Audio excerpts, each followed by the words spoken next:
McCarthy in. And yeah, I've got action too tonight, just like the rest of you. So we'll be sweating it out together on the first night of the NCAA tournament. We'll get there. 617-779-0985. Here until, 9:30? I'm so professional, so prepared. I know exactly how long the show is tonight. We're handing things off to RJ and Bob a little bit later on. 9:30, Bruins and Vegas. Butchie. We'll get to that a little bit later on. But we start tonight with the sale of the Celtics. How could we not? Tonight's opening take brought to you by ESPN Bet. It's a pretty simple one. It's a bad day. This is a bad day for Celtics fans everywhere, at least if you ask me. Because the Grousbeck ownership group, not Wick, we now understand, has really been just about everything you could have possibly asked for from an ownership group. They have supported this franchise, they have not meddled, and they have spent every last cent trying to build a winner. Which I guess is kind of easy to do if you're Wick and you don't actually own the team. But they have done everything you possibly could have wanted and then some as a fan. They have been a really, really, really good ownership group. But all good things need to come to an end. And it feels like it came to an end today. Because I want to warn you about this Bill Chism guy. I've spent my afternoon doing research on Bill Chism and his company, Symphony Technology Group. And I don't like what I've read. I do not like what I've learned. And it makes sense to me that they're trying to sell you on Chism's local connections. Because the more they sell you on the fact that he's from here and he's a Celtics fan and he has, this encyclopedic knowledge of the Celtics, the more they sell you on that, the less they focus on how he approaches business. Which really is the most important thing. Ignore the local thing. That's my best piece of advice to you. If you take one piece of advice from me, and frankly, you probably don't want to take advice from me, but take this one. Ignore the local thing. Don't focus on it. It is a carrot that these billionaires dangle in front of you. Oh, he's from here. He's just like me. He roots for the Celtics too. He's been to Sullivan's Tap. He's been to Kowloon. Ignore it. It's not what really matters. Now, it might mean that he does care about the team as a fan, and I'd rather have that in an owner than not, so it's a small little thing. But the only thing that really matters is the way these billionaires do business. In the end, it doesn't really matter where they're from, whether they're a Celtics fan, a Lakers fan, a Bullets fan, a Spurs fan. It does not matter. It doesn't matter if they don't like basketball. In the end, it only matters the way they run their businesses and what their intentions are. And I am not convinced that this guy's intentions are good, or maybe the better way to say it is, I am not convinced his intentions align with what you want and what you deserve as a Celtics fan. Just because Bill's from Georgetown does not mean he's going to spend what you want and what you need to keep this Celtics team together, especially after overpaying for the team in the first place. This is an overpay. There's no doubt about it. It's an overpay. I don't know much about business. I don't know much about money. There's a reason why I do this instead of making real money in finance and doing all this stuff. Trust me, there's a reason I'm here. But I'll tell you, the Celtics are not worth $6.1 billion. And he knows it. Everybody in that bidding probably knew it. So just keep in mind that these guys, first and foremost, are businessmen. They are fans second. And I do believe he's a fan. But what's really going to matter? Whether you're a businessman or a fan. And to him, it's going to come down to the dollars and the cents. In the end, don't get confused about it. They want to sell you on the fandom thing because, frankly, you can be sold on it. But I want them to sell me on their business approaches instead, because that's what really matters. How are you going to run this thing? And frankly, they've barely said anything about the way he runs his businesses. So I had to go out and do some research today. And what I found should scare you. It should scare every Celtics fan out there. Let me tell you what Bill Chism's company does. This is from the Symphony Technology Group website under Who We Are. Corporate speak coming your way. Fair warning. We are former entrepreneurs and business leaders who love helping companies reach their full potential. We have extensive experience in carve-outs, public to private transactions, and private equity investments, giving us the insight we need to drive seamless, positive outcomes. I'm going to focus on the most important part of that. Quote, we have extensive experience in carve-outs, unquote. Now, what are carve-outs, you might ask?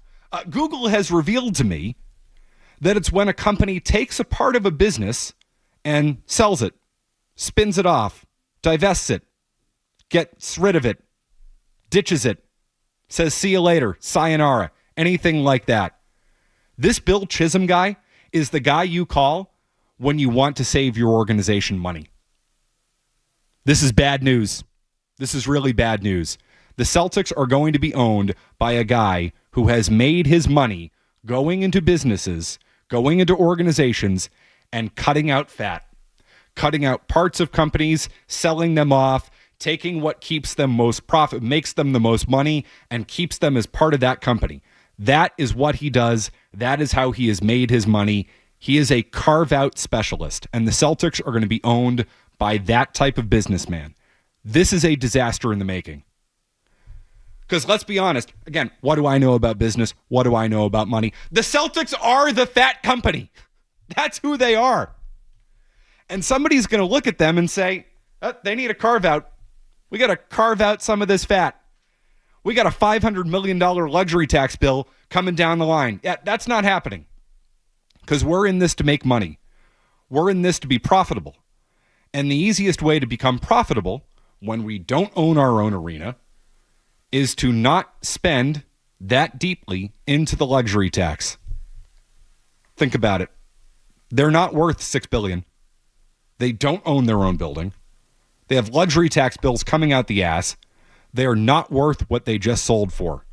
I mean, good for Irv and good for Wick for getting $6 billion, because I don't think they're worth it. Unless your specialty just happens to be that you're the guy who goes into overweight businesses and slims them down. Then maybe you can justify it because you're going to make a little bit more money doing it than perhaps somebody else, than perhaps like Steve Paliuka and his group, who are coming out today and saying luxury taxes be damned. That's not Chism. At least that's not what his past has been. At least that's not the way he's operated his businesses. You don't get rich, and this type of stupid rich, without having a way of doing it. And his way of doing it has been going into companies, carving out the fat, and keeping what makes them profitable. And for the Celtics, that means you're not keeping this team together. That's just my read on it. But it's not a good read. The more you do research on Bill Chism, the more you understand why they're selling him as the local guy. Oh, he's a Celtics fan. I'm sure he is. I'm a Celtics fan. You're a Celtics fan. If you were asked, hey, do you want to pay $500 million in luxury tax, between salary and luxury tax, $500 million payroll every year? As a Celtics fan, you say, of course. As a businessman, you say, that's a lot of money. That's a lot of money. And I don't think Chism, based on his background, based on his resume, he does not strike me as the type who wants to keep this thing together at all costs. He is a dollars and cents guy, as just about everybody in business is, but some more so than others. And based on his history, based on his background, as the guy who goes into companies and carves out the fat, I don't feel good about this. I don't feel good one bit. Be warned, Celtics fans. Be very wary of this. Do not fall for he's a local guy. He's from Georgetown. He can tell you everything about Sam Jones and Casey Jones and Tommy Heinsohn and Bill Russell and Coos. He can tell you everything about Losky. Nope. Don't fall for it. Do not fall for it. You've been warned. And not just by me. You've been warned by Pags. We'll get into Pags' statement and your phone calls. I know you've been talking about it all day. It's the only thing really to talk about tonight. We'll get to the tournament. Don't get me wrong. If anything happens with Stephon Diggs, we'll do that. I'm also just coming back from Fort Myers. I'll give you a quick Red Sox report from the fort a little bit later on. But this is the lead story tonight, and this is what we're talking about. The sale of the Celtics, and it's a very simple question. How you feeling about it? And after doing research today, and after looking into this guy's background, I'm freaking out. I think you should be too. It's McCarthy in for Joe Murray here on the Sports Hub. Don't go anywhere. There's more.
And the first instantiation was the JoJo White, Dave Cowens, Havlicek, and then it was Bird, McHale, Parrish, ML Carr, all those guys. Just to have that, the luxury of growing up with those teams, and how could you not be a fan growing up in New England when those teams were playing? And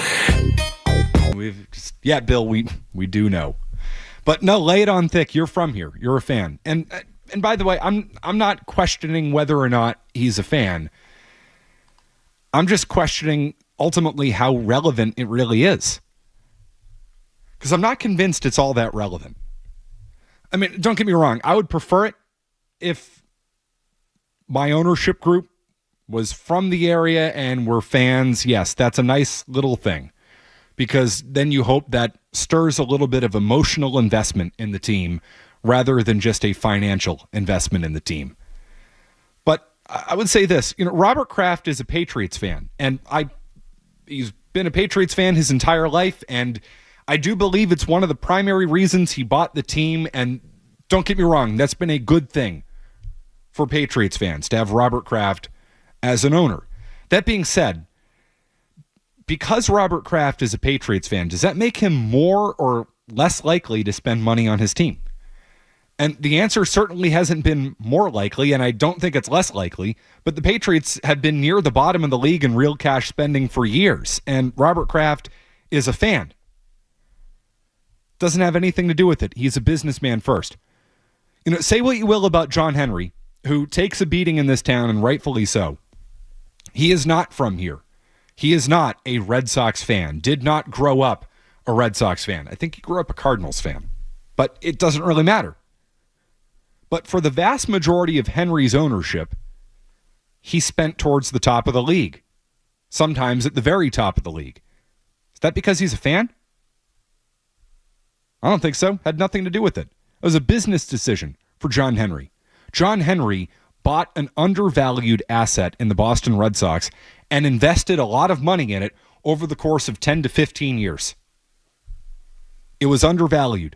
That's his business model. Henry goes in and finds brands, companies, properties, you name it, that are undervalued, and he's very good at this, and he finds a way to maximize that value. He has maximized the value of the Boston Red Sox over the last 20 years. It's probably one of the reasons that Henry has backed away from spending money on the Red Sox. Although, in fairness to him, they're in the luxury tax this year. That is not who Bill Chism has been. Again, his business MO, what he has done, the way he has made his money through this Symphony Technology Group is he goes in and he carves out portions of companies and sells them, divests them, gets rid of them, and keeps the parts of companies that are the most profitable. He specializes in carve-outs. So he looks at companies that are probably overvalued, have too much going on, are spending too much money, and goes in and slashes it. Who does that sound like? The Boston Celtics. They're not worth $6 billion. They're not. They don't own their own arena. If you watch CNBC this morning, it was the first thing they said. They said this is an incredible thing for the NBA because the Celtics arena economics are terrible. They're probably not worth $6 billion, and now it just sets the market even higher. I mean, the folks on CNBC, who, again, what do I know about money? They were stunned that the Celtics went for $6.1 billion. And it probably only makes sense for somebody like this Bill Chism guy who specializes in going in and stripping things down. He finds the fat companies that need a carve-out, and he carves them out. You should be skeptical about this. You should be really skeptical about this.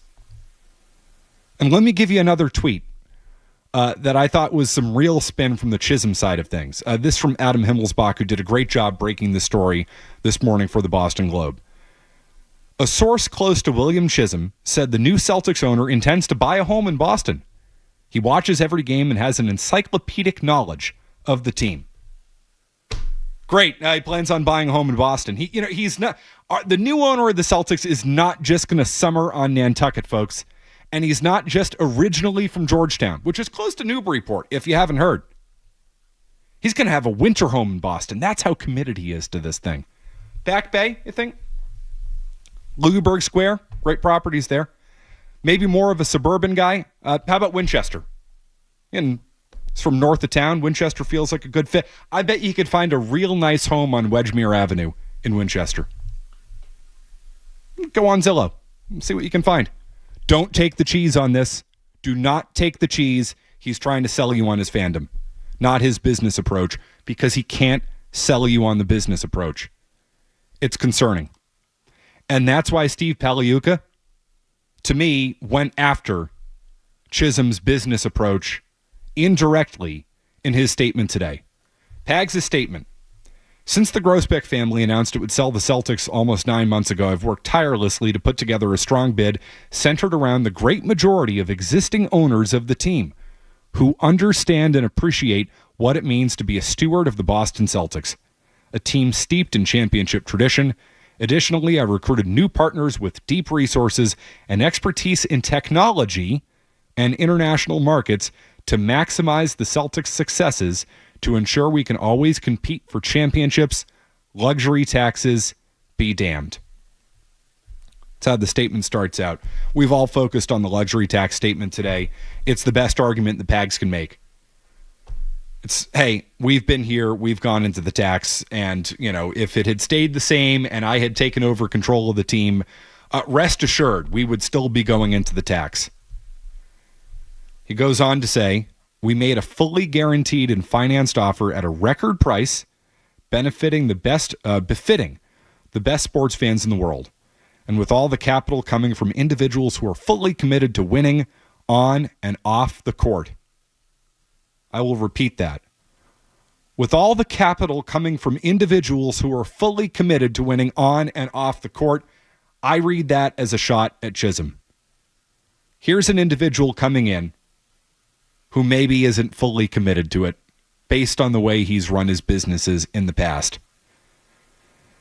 We had no debt or private equity money, Pag says, that would potentially hamstring our ability to compete to the future. We felt it was the best offer for the Celtics. The argument to me that Pags is making is, here comes this guy, beware. He's a private equity guy. He might say he cares about the Celtics, but we've proven it, and we would have been a better fit. Our money isn't private equity money. There's no debt involved in it. This wouldn't truly be a bottom line for us. Pags is arguing that Chism, he's trying to warn you in some sense, and it benefits him to argue this, but he's trying to say that Chism's going to come in here and strip it down more than Pags and his group would have done. And as a fan, it's easy to accept that argument. It's easy to believe it. It's easy to say, yep, I wanted Pags, and I'll say it as a fan, I wanted Pags. It's easy to say that it would have been better off with Pags. Now, I mean, this is disingenuous in some ways, I would argue. We made a fully guaranteed and financed offer at a record price. You're not saying you had the highest bid, because you probably didn't. If you had the highest bid, I'm guessing you probably would have owned the team. Money talks. So to say it was a record price, yeah, of course it would have been a record price. It would have been more than the $4 billion that went for the Suns. So if you were in at 5 and Chism was in at 6, you were still offering a record price. So there's some nuance there, but my guess is Pags didn't have the highest bid, and that's why Chism got the team. But I'm just worried about it, and you should be too. Based on the history, based on the little reading I've done about the way he runs his businesses, it does tend to line up with what Pags is saying in this statement. It's a warning, and I'm on alert, and I think you should be too. 617-779-0985 to you, early and often tonight. About Freddie in East Boston to lead us off. It's McCarthy in for Joe Murray. What's up, Freddie? Hey, Matt. How you doing tonight, brother? How you doing, man? Good. 100% agree with you. Look at the statement. What is he telling you? He's telling you that this guy is coming in as, for lack of a better term, I wouldn't say carpetbagger, to a degree like it, though. And his thing, if you kept it at home, we would have been better. And the Red Sox, if you remember, when they were sold to John Henry, who was the highest bidder? It wasn't John Henry. It was Frank McCourt. James Dolan. Oh, you're right. It James was Dolan. But McCourt was involved in that, and then there was Joe O'Donnell involved in that. Yes. No doubt. I mean, there are politics that go on, of course. They steered it to him, and with the trust, legally, I guess you have to sell it to the highest bidder. But caveat, buyer beware. This guy, I think, is a Celtics fan like you. Pags is telling you that we would have kept it going. We would have kept us together for years. Salary cap, taxation, whatever, be damned. That's all you need to know. Yeah, it's an easier argument for Pags to make, saying we would keep it the same if we had won the bidding, because he's been a part of this ownership group that has extended themselves beyond where most ownership groups are willing to go. It's not about the local thing. You know, if Robert Kraft owned owned the Boston Celtics, I don't think he's paying the luxury tax bill that Wick and Irv have been paying and will be paying, or would be paying if they were going to continue owning the team. Just based on the way that Robert Kraft has run the Patriots. It has nothing to do with being local. And that's the argument that Chism is making. I'm a local guy. I'm a Celtics fan. Yeah, you are. But that doesn't mean that you're going to be willing to spend the money to keep this team together, which is the only thing that fans really care about. That's why he can try and sell you on the fact that he's just like you and he's a fan. And he's probably right. I mean, I'm sure he's truthful about that. I'm sure he cares deeply about the Boston Celtics, and there is an emotional element to wanting to make this purchase. But he's a businessman. They're all businessmen. And going to the outside businessman compared to the inside businessman based on the finances of the Boston Celtics, to me, is a real concern and is a real cause for alarm if you're a Celtics fan.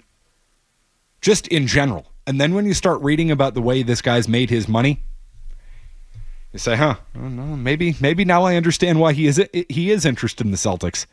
He sees this team fat, bloated, historic luxury tax bills that they are not compelled to pay. You can just get rid of a couple players. They'll still be competitive. You'll still make your money. They won't be as good, but they'll still be good. You can maximize profitability over doing everything in your power to win. I understand the argument from a business perspective. I understand why somebody like him would be interested. It's just real concerning if you're a Celtics fan. 617-779-0985. We will hear from Wick Grousbeck and Bill Chism later on. Chris Forsberg of NBC Sports Boston had the chance to sit down with them. We will get to that. Mannix, I believe. Oh, sat down with Mannix. Okay. All right. So sat down with Chris Mannix. We'll get to all of that and your phone calls. I see on the line. We'll take care of you all night long on the Celtics. Quick update. Right back with you. It's McCarthy in for Joe Murray. Sports Hub headlines presented by Celsius Energy Drinks. Celtics sold today $6.1 billion, a record for North American sports franchises. Bill Chism is the buyer, originally from Georgetown, Dartmouth graduate. He runs a California-based investment firm. Round one of the NCAA tournament underway. Just one game in action. Gonzaga all over Georgia, 85-64 to play in the second. Finals from earlier today. BYU beat VCU by 9. Houston smoked SIU Edwardsville 78-40. Auburn beat Alabama State by 20. Wisconsin, the 19-point victory over Montana. Purdue 75-63 over High Point early.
Matt McCarthy in for Joe Murray tonight.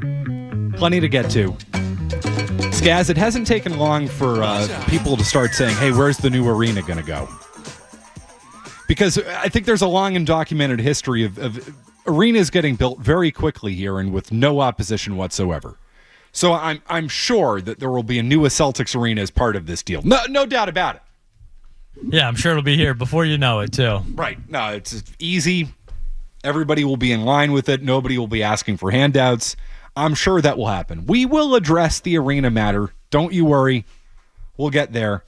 But we're talking about the most important thing, which is the state of the Celtics now, that Wick Grousbeck and Irv Grousbeck will be out of the picture. And we do need to talk about the Wick thing, that he's going to be staying on for the next 3 years, even though he's selling the team.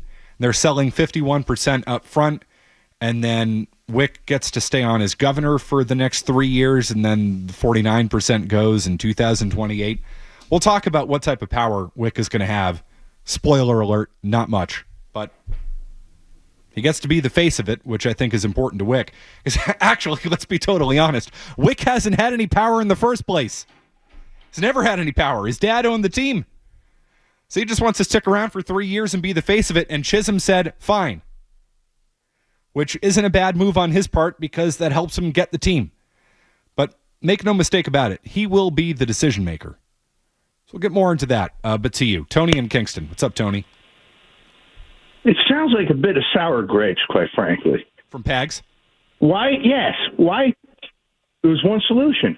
Outbid him. Yep. You want it that bad. Outbid him. Don't sit there and complain and say, hey, I'm all bummed out. He may not be the right steward, right? Just outbid him. Yep. If you want it that bad. Tony, it's the argument you make when you don't have the winning bid because you didn't outbid him. You're spot on about this. Yeah, there are some sour grapes from Pags, but he's appealing to you as a Celtics fan by saying this guy won't be, and he's not directly saying it, but we read it. We know what it's implying. He directly talked about a few things that describe the Chism bid and not the Pags bid. Private equity, luxury tax be damned. He's making the argument to you as a Celtics fan that we've been good stewards, which, by the way, is a good argument. It's an effective argument. And, it was a record bid. We submitted a record bid. Yeah, but you didn't say you submitted the highest bid because you didn't. If he submitted the highest bid, I guarantee you we're talking about Steve Paliuka being the new owner of the Boston Celtics. But he didn't. So Tony is right about that. But as a Celtics fan, it's easy to align yourself with Pags. It's easy to say he would have been the best thing for the Celtics. And it's easy for Pags to make that argument to you. Because I think we would all agree, I think most of us would agree, they would be better off if Pags owned the team. He's proven over the course of the last 20 years, being a critical part of this ownership group, that he's willing to go all in from a financial standpoint. That whole ownership group, give them a ton of credit, starting with Irv because he owned the team. But they've all been willing to spend and spend and spend and spend and spend. And you can, complain about, the way the Celtics have gone about executing the last 20 years at times. They fell short 18 out of 20 times. But you can never, ever, ever question their commitment. And that's all you can really ask for as a fan. Are you committed to this team? Are you willing to spend as much money as you possibly can on this team? And are you going to hire good people and let them make decisions? I mean, yes, for the Irv Grousbeck ownership group. Yes, they did all of that stuff. So, of course, as a Celtics fan, you're going to accept that argument. You're going to want that argument. You're going to believe that argument from Pags. It's an effective way to pitch you as a Celtics fan. I agree with what he's saying. I know why he's saying it, because he didn't have the highest bid, but I agree with it. They have done all those things. They have been good stewards of the Boston Celtics. And I'm not convinced, based on what I've read about Bill Chism, that he's going to be that guy. I am skeptical about it, as you should be too. Zach in Woburn. What's up, Zach? What's up, Tex? How you doing, man? I'm good, brother. I'm good. So here's the deal. Pags may have made the highest bid. We don't know. And I'm hoping that there's some good journalism that lets us know that, right? But I think the biggest thing is, this whole thing has changed our opinion of Wick in general. And look, there's no question this has been a great ownership group, a committed ownership group, 100%. But there's also very clear evidence that Wick and Pags were at odds, right? That they probably weren't very friendly. And, a couple things here in his statement today that were direct shots, I think, at Wick, where Pags made a point to point out that he's the grandson of immigrants. That they came here, earned their money, bootstraps kind of a thing, right? And that he formed a group of people that understood what being a steward meant. And I think that, going back to my original point of our opinion now of Wick, that he looks like a trust fund kid that was playing with his toys, that was playing with his debt. And when we hear Chris talking about how he was iced out, which sounds like journalism to me, that clearly, Chris talked to Pags. Mm-hmm. It really sounds like to me Pags was saying that Wick made a deal to keep his own interest, to be able to keep playing with his toys, that his daddy's money bought him, and that it wasn't in the best interest of the team. All of that could be true, Zach. And I think, I think you're totally spot on in saying, I hope we learn more about this in the coming days. And trust me, I think we will, because Pags seems upset. Maybe he has every reason to be upset, every justifiable reason to be hurt by the way that this thing went down, to feel like maybe Wick iced him out. That undeniably is going to be the thing we're going to be talking about in the coming days here. Why didn't Pags get the team? Were there relationship issues between Wick and Pags, and did Wick help steer the offer away from Pags? Or did somebody help steer the offer away from Pags? Robert Hale, Granite Telecom, right, I believe, who's a member of the Celtics ownership group, is actually joining Chism in his ownership group, where it feels like most of the people in ownership, just based on the minimal reporting we have on this, are out. They're selling, what have you. But Robert Hale is going with Chism. So how did that all go down? Undeniably, there are backroom politics that get played out with this stuff. It happens in every sale. It happens in every form of business. It happened with the Red Sox. It probably happened with the Celtics 20 years ago. It happened with the Celtics now. Was the Wick and Pags relationship a reason why Pags didn't get it? All very possible. I'm guessing based on that statement that there is some tension there between them. No doubt about it, and I can't wait to learn more. So I agree with just about everything you said, Zach, outside of the fact that I just don't think, this is my gut, all right? I don't think Pags had the highest offer. I don't. If Pags had the highest offer, he would have said he had the highest offer, instead of saying, we made a record offer. Those are two, I know it sounds the same, but they're two very different things. Hey, you can make a record offer, but somebody also makes a record offer, and that's more than your record offer. If Pags and his crew were at 5.8 or at 6, and Chism was at 6.1, guess what? Both are record offers. If he had the highest bid, he would have said it. So I keep coming back to that. Yes, there's probably drama. I can't wait to learn more about it. Fascinating to learn more about it. And as a result, are Celtics fans being hurt by that drama? All of those things might be true. I'd lean towards probably true.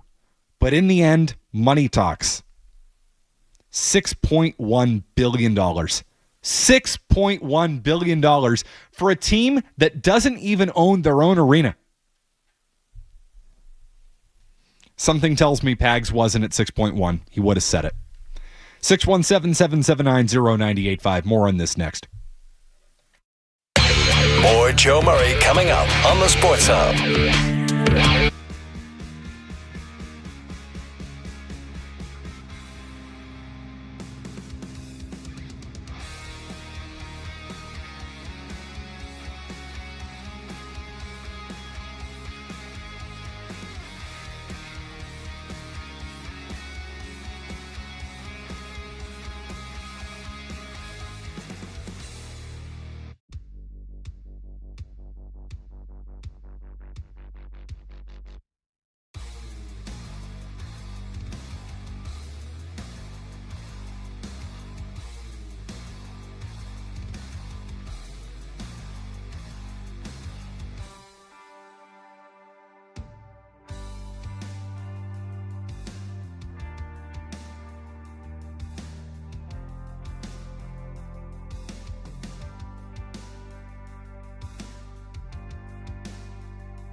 Matt McCarthy in for Joe Murray.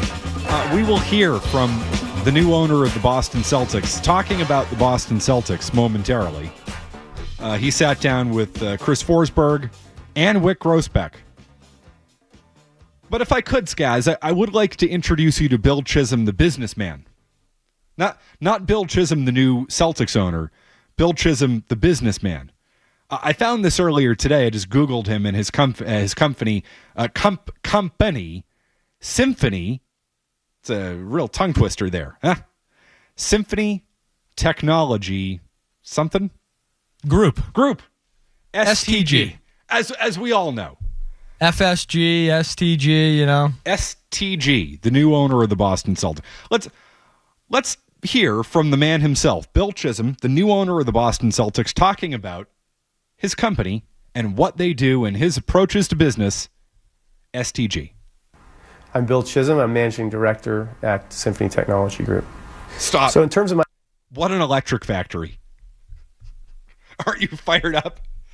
This is the anti-Ballmer, which, by the way, it's not a bad thing. It's not a bad thing. But wow, I mean, aren't you just ready to run through a wall when you hear that? That's the new owner of the Boston Celtics. I'm Bill Chism. I'm managing director at Symphony Technology Group.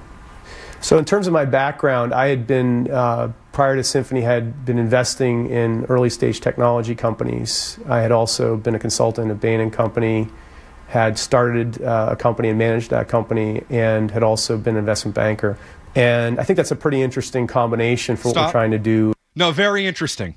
Fascinating. Don't you want to hear more, Skaz? I think I'm good. Let's hear more. As a backdrop for what we're trying to do at Symphony, which is it's not just about financial engineering. It's about actually putting together the relevant financial structure, but probably more importantly, working around the operations of the companies that we invest in. That's all I needed to hear. The financial structure and working around the operations, the financial operations of the companies we invest in. Once again, his background is he goes in to these companies and he does things called carve-outs, which is when a company takes a part of a business and sells it, spins it off, divests it, gets rid of it, you name it, and keeps other portions of that business. They look for fat. They trim the fat.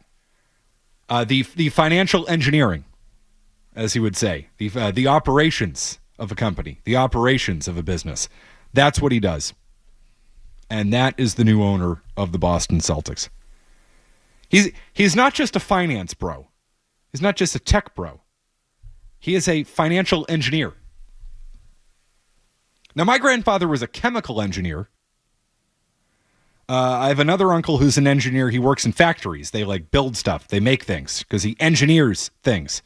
This man, no, he is a financial engineer, which is just a really fancy way to say he's the guy who goes in and fires a whole bunch of people. The Bobs from Office Space, they were engineers, don't you know? Samir, Naga, not going to work here anymore. 90 seconds, no commercials. We will now hear from Bill Chism in his official capacity as owner presumptive of the Boston Celtics. Owner-elect, owner-select, as Pag said, not selected. The owner-select of the Boston Celtics, sitting down with Chris Forsberg and Wick Grousbeck. We'll hear from them next. From the Town Fair Time Studios, this is your home for every Patriots game. Looking to the end zone, trying to keep the play alive. Falling down, he goes to the end zone. He's got it! Touchdown! WBZ-FM and HD Boston. 98.5, the Sports Hub. A Beasley Media Group station. Essential Sports Hub headline. Presented by Celsius Energy Drinks. Celtics sale, the big news of the day. $6.1 billion. Your new owner, Bill Chism. California-based investment firm, founder, money guy. He's originally from Georgetown, Dartmouth grad. $6.1 billion. That is a record for sports franchises in North America. March Madness underway. Tennessee out to an 8-6 lead on Wofford in the first. Finals from earlier, BYU held on. They beat VCU 80-71. Gonzaga all over Georgia earlier. 89-68. Houston crushed SIU Edwardsville 78-40. Auburn beat Alabama State by 20. Wisconsin a 19-point victory over Montana. Purdue beat High Point 75-63 in Providence earlier today. McNeese with the upset of the day, 69-67. They held on to beat Clemson. Creighton opened up the afternoon with an 89-75 win over Louisville. Patriots reportedly had wide receiver Stephon Diggs in for a free agent visit earlier today and last night. Bruins are in Vegas tonight, 9:30 pregame with RJ and Bob. Headlines are brought to you by Safety Insurance, providing comprehensive coverage for your auto, home, and business. Ask your independent agent about safety. I'm Matt McCarthy on Boston's Home for Sports, 98.5 The Sports Hub. Your next update, 30 minutes. If you've got the app, you've got Toucher and Hardy to wake you up no matter where you are. Or who may or may not have been to jail. Get the app. The 98.5 The Sports Hub app. Skaz, you have actually listened to the audio. Who did the interview? Because you keep changing your mind on this. Yeah, this is my fault. It is Chris Forsberg. Give the man his proper credit. It is Forsberg. Are you sure about that? I'm pretty sure. You've said yes. You've said no. I said Forsberg. You started shaking your head. That one was in jest, the last one. Honestly, dude, it did not look like it was in jest. There was a lot of seriousness I detected from you on the other side of that glass. Well, let's listen. We'll find out. Okay, so here you go. Here's somebody at NBC Sports Boston with the former owner of the Boston Celtics. Sorry, he was never the owner of the Boston Celtics. Wick Grousbeck, and the presumptive new owner of the Boston Celtics, Bill Chism. Bill and Wick, I can't thank you guys enough for taking some time. It's Forsberg! There we go. Good get, Forsberg. Continue. On a crazy day. Congratulations to both of you. Wick, can you just lead me through? I mean, take us back from July to this point. How did we get here? What has especially this last few days been like? Yeah, July was a big surprise to everybody, and we, but the family made their decision, and so we went with that. I went with that, and I really focused on celebrating this summer, taking the team to Abu Dhabi. But in the background, things were coming into focus, and we started meeting people. And the minute I met Bill, I felt a strong affinity for him and what he was bringing to the table. And it's developed over these past months, and we had a final sort of like March Madness of our own last week. And we had some great people looking at it. We and very truly appreciate everybody, including current partners, a whole group of current partners at the Celtics, led by Steve. And there were a bunch of bids that were great, and it meant a lot to them. I'm sure it's a lot of work putting together. It meant a lot to us to receive them. We had professional advisors, and they kind of said when bid really stood out, and Bill's bid stood out. He really wants it, and he's really going to be a great lead owner, and we're going to transition into that over 3 years, and he's a great person. I couldn't be more happy for the Celtics. My takeaway from that, real quick, before we hear from Bill Chism, is Wick is once again telling you he didn't want to sell the Celtics. He said, I went with that. Said he was surprised in July, but the family decided to sell the team. Wick does not want to sell the Celtics, and that's why he wants to continue to stay on, acting as owner, publicly acting as owner, which he has done, now we understand, for the last 20 years, because he was never the owner of the team. And then he lays it on thick, selling, Bill, a strong affinity with them. It really stood out, all that. But the takeaway from that is that Wick, we know, did not want to sell the Celtics and ultimately didn't have a choice. And the question now is, was the Chism bid chosen in part because he's going to let Wick stay on? He's going to buy his portion of the Celtics now, valued at $6.1 billion, and he's also agreed to buy the other portion of the Celtics 3 years from now when Wick truly goes away at an increased valuation 3 years from now at $7.3 billion, which, if you think about it, really is kind of crazy. So I wonder, if the whole thing about Wick not wanting to sell the Celtics and insisting that he needs to stay on as governor, even when he's not going to own the team, and again, he hasn't owned the team, and we'll sell half of it now, a little more than half of it now, and the rest of it to you in 3 years. Well, you have to agree on what the team will be worth in 3 years, and they've agreed that the team will be worth $1.2 billion more over the course of the next 3 years. No wonder they went with this Chism bid. It makes a lot of sense. Skaz, if we could continue, please. I think that's important. That's an important note in all of this. The valuation now and the fact that Chism has agreed to buy the rest of it at a valuation of $1.2 billion 3 years from now. That feels like a bit of a markup, but it's all done for Wick. Bill, the Google searches in Boston have been out of control today, trying to get a little taste of your background. I think I saw you that maybe this was started way back when you were a kid and maybe dreaming of this potential opportunity. What does it mean to be the new owner of the Celtics? And tell me about your fandom. Yeah, you bet. First, I did say it. I want to say again, though, I'm really excited to be talking to you. I watch you guys all the time. You and Abby and Eddie and Drew and Scal. It's one of us. This is really fun for me. So thanks for doing this. I grew up in Georgetown, which is up on the North Shore, up by Newburyport, and I've been a Celtics fan forever. I grew up listening to Johnny Most and the first instantiation was the JoJo White, Dave Cowens, Havlicek, and then it was Bird, McHale, Parrish, ML Carr, all those guys. Just to have that, the luxury of growing up with those teams, and how could you not be a fan growing up in New England when those teams were playing? And I just was an absolute passionate fan, bleed green, and then, you fast forward to the last 20 years, the job that Wick and his group have done is just incredible. It's just been amazing. And I followed the team. I watch almost every game. I'm way into it. And then to have this opportunity, just incredible. I have to pinch myself. Tell me about the break. I can't. Yeah, I mean, he's going to lay it on thick. And by the way, I believe everything he says. I think he's a huge Celtics fan. I'm just not sure what that means for his financial decision-making moving forward. But yeah, it's good. He's a fan. He watches NBC Sports Boston. Maybe he's listening to this show tonight. I have become his first enemy in Boston. Bill, sorry. And I hope I'm wrong about everything I'm saying. You're welcome to call in. Phone lines open, 617-779-0985. I hope I'm wrong about everything I've said tonight.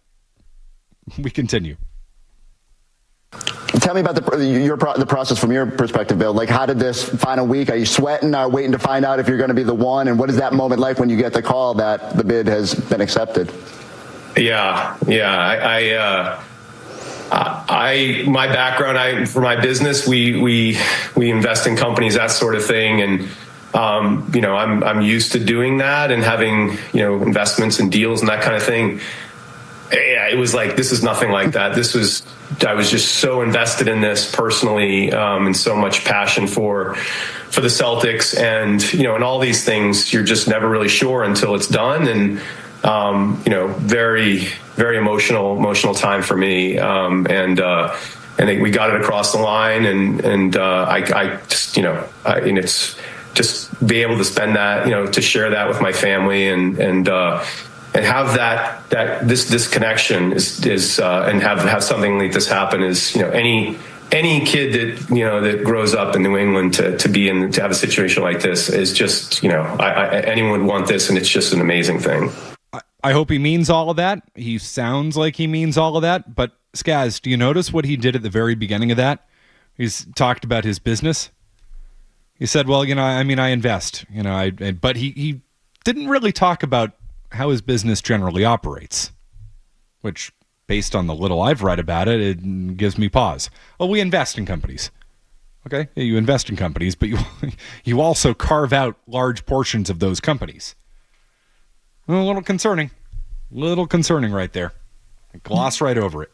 Yeah, the fan talk, it can go, it could go either way. He could be a Steve Cohen or a, Magic Johnson type where they're all in and they're dedicated, spending, hundreds of millions of dollars on a yearly basis because, this becomes his baby.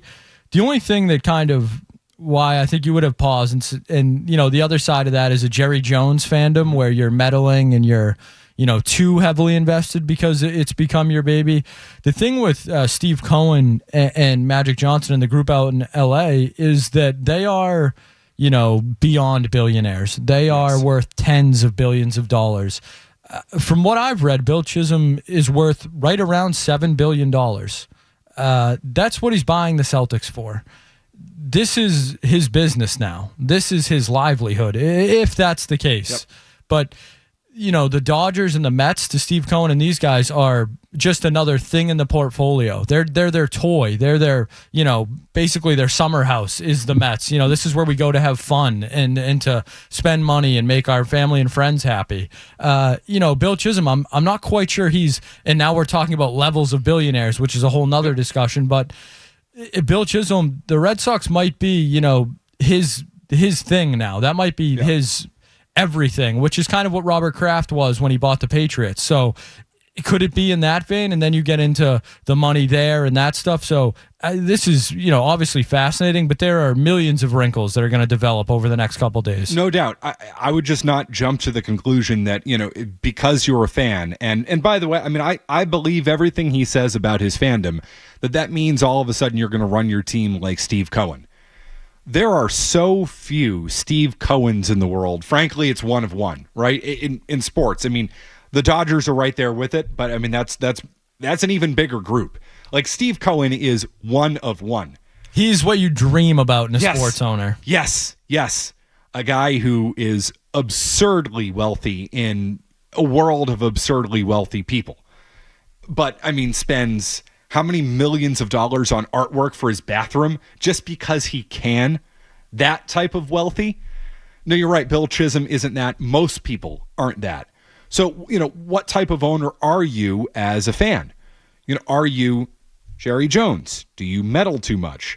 Are you Steve Cohen and you don't care and you'll spend every last cent you have to make the team the best they possibly can be? Of course, though, Steve Cohen is not spending every cent he has on the Mets because he has more than anybody out there. Are you Robert Kraft, who is very responsible fiscally? Perhaps more fiscally responsible than you would want him to be. Robert Kraft's a fan. Let me ask you this, Skaz. Would Robert Kraft pay the Celtics luxury tax bill? Let's say Robert Kraft is a Celtics fan. He grew up here. Would Robert Kraft pay that bill? I would lean no. I would too. Is Bill Chism going to pay that bill? From what he's selling us right now, I would lean yes. But maybe I'm being naive. Is he selling you that he's going to do it, or is he selling you that he's a fan? Because those are two completely different things. Robert Kraft is a fan. The Patriots have spent less than just about anybody in the NFL when it comes to real cash spending over the last 10 years. That doesn't mean that Robert Kraft is not a fan. He's a fan. But he's not going to be at the top of the league in spending. Bill Chism is a fan. Does that guarantee that he's going to keep this team intact and pay that luxury tax bill? Far from it. As I said, John Henry is not a fan. John Henry spent towards the top of the league and at the very top of the league for 15 years. He wasn't a fan. Fandom doesn't have anything to do with your willingness to spend, or it has very little to do with it. I would just be cautious about this. We'll hear more from Bill Chism coming up next with Chris Forsberg, 617-779-0985, and to you as well. I see on the lines. We'll take care of you. It's McCarthy in for Joe Murray. Don't go anywhere. There's more Joe.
more to hear from Bill Chism, the new owner of the Boston Celtics, with Wick Grousbeck on with Chris Forsberg about an hour ago on NBC Sports Boston. Let's jump back into what the new owner has to say.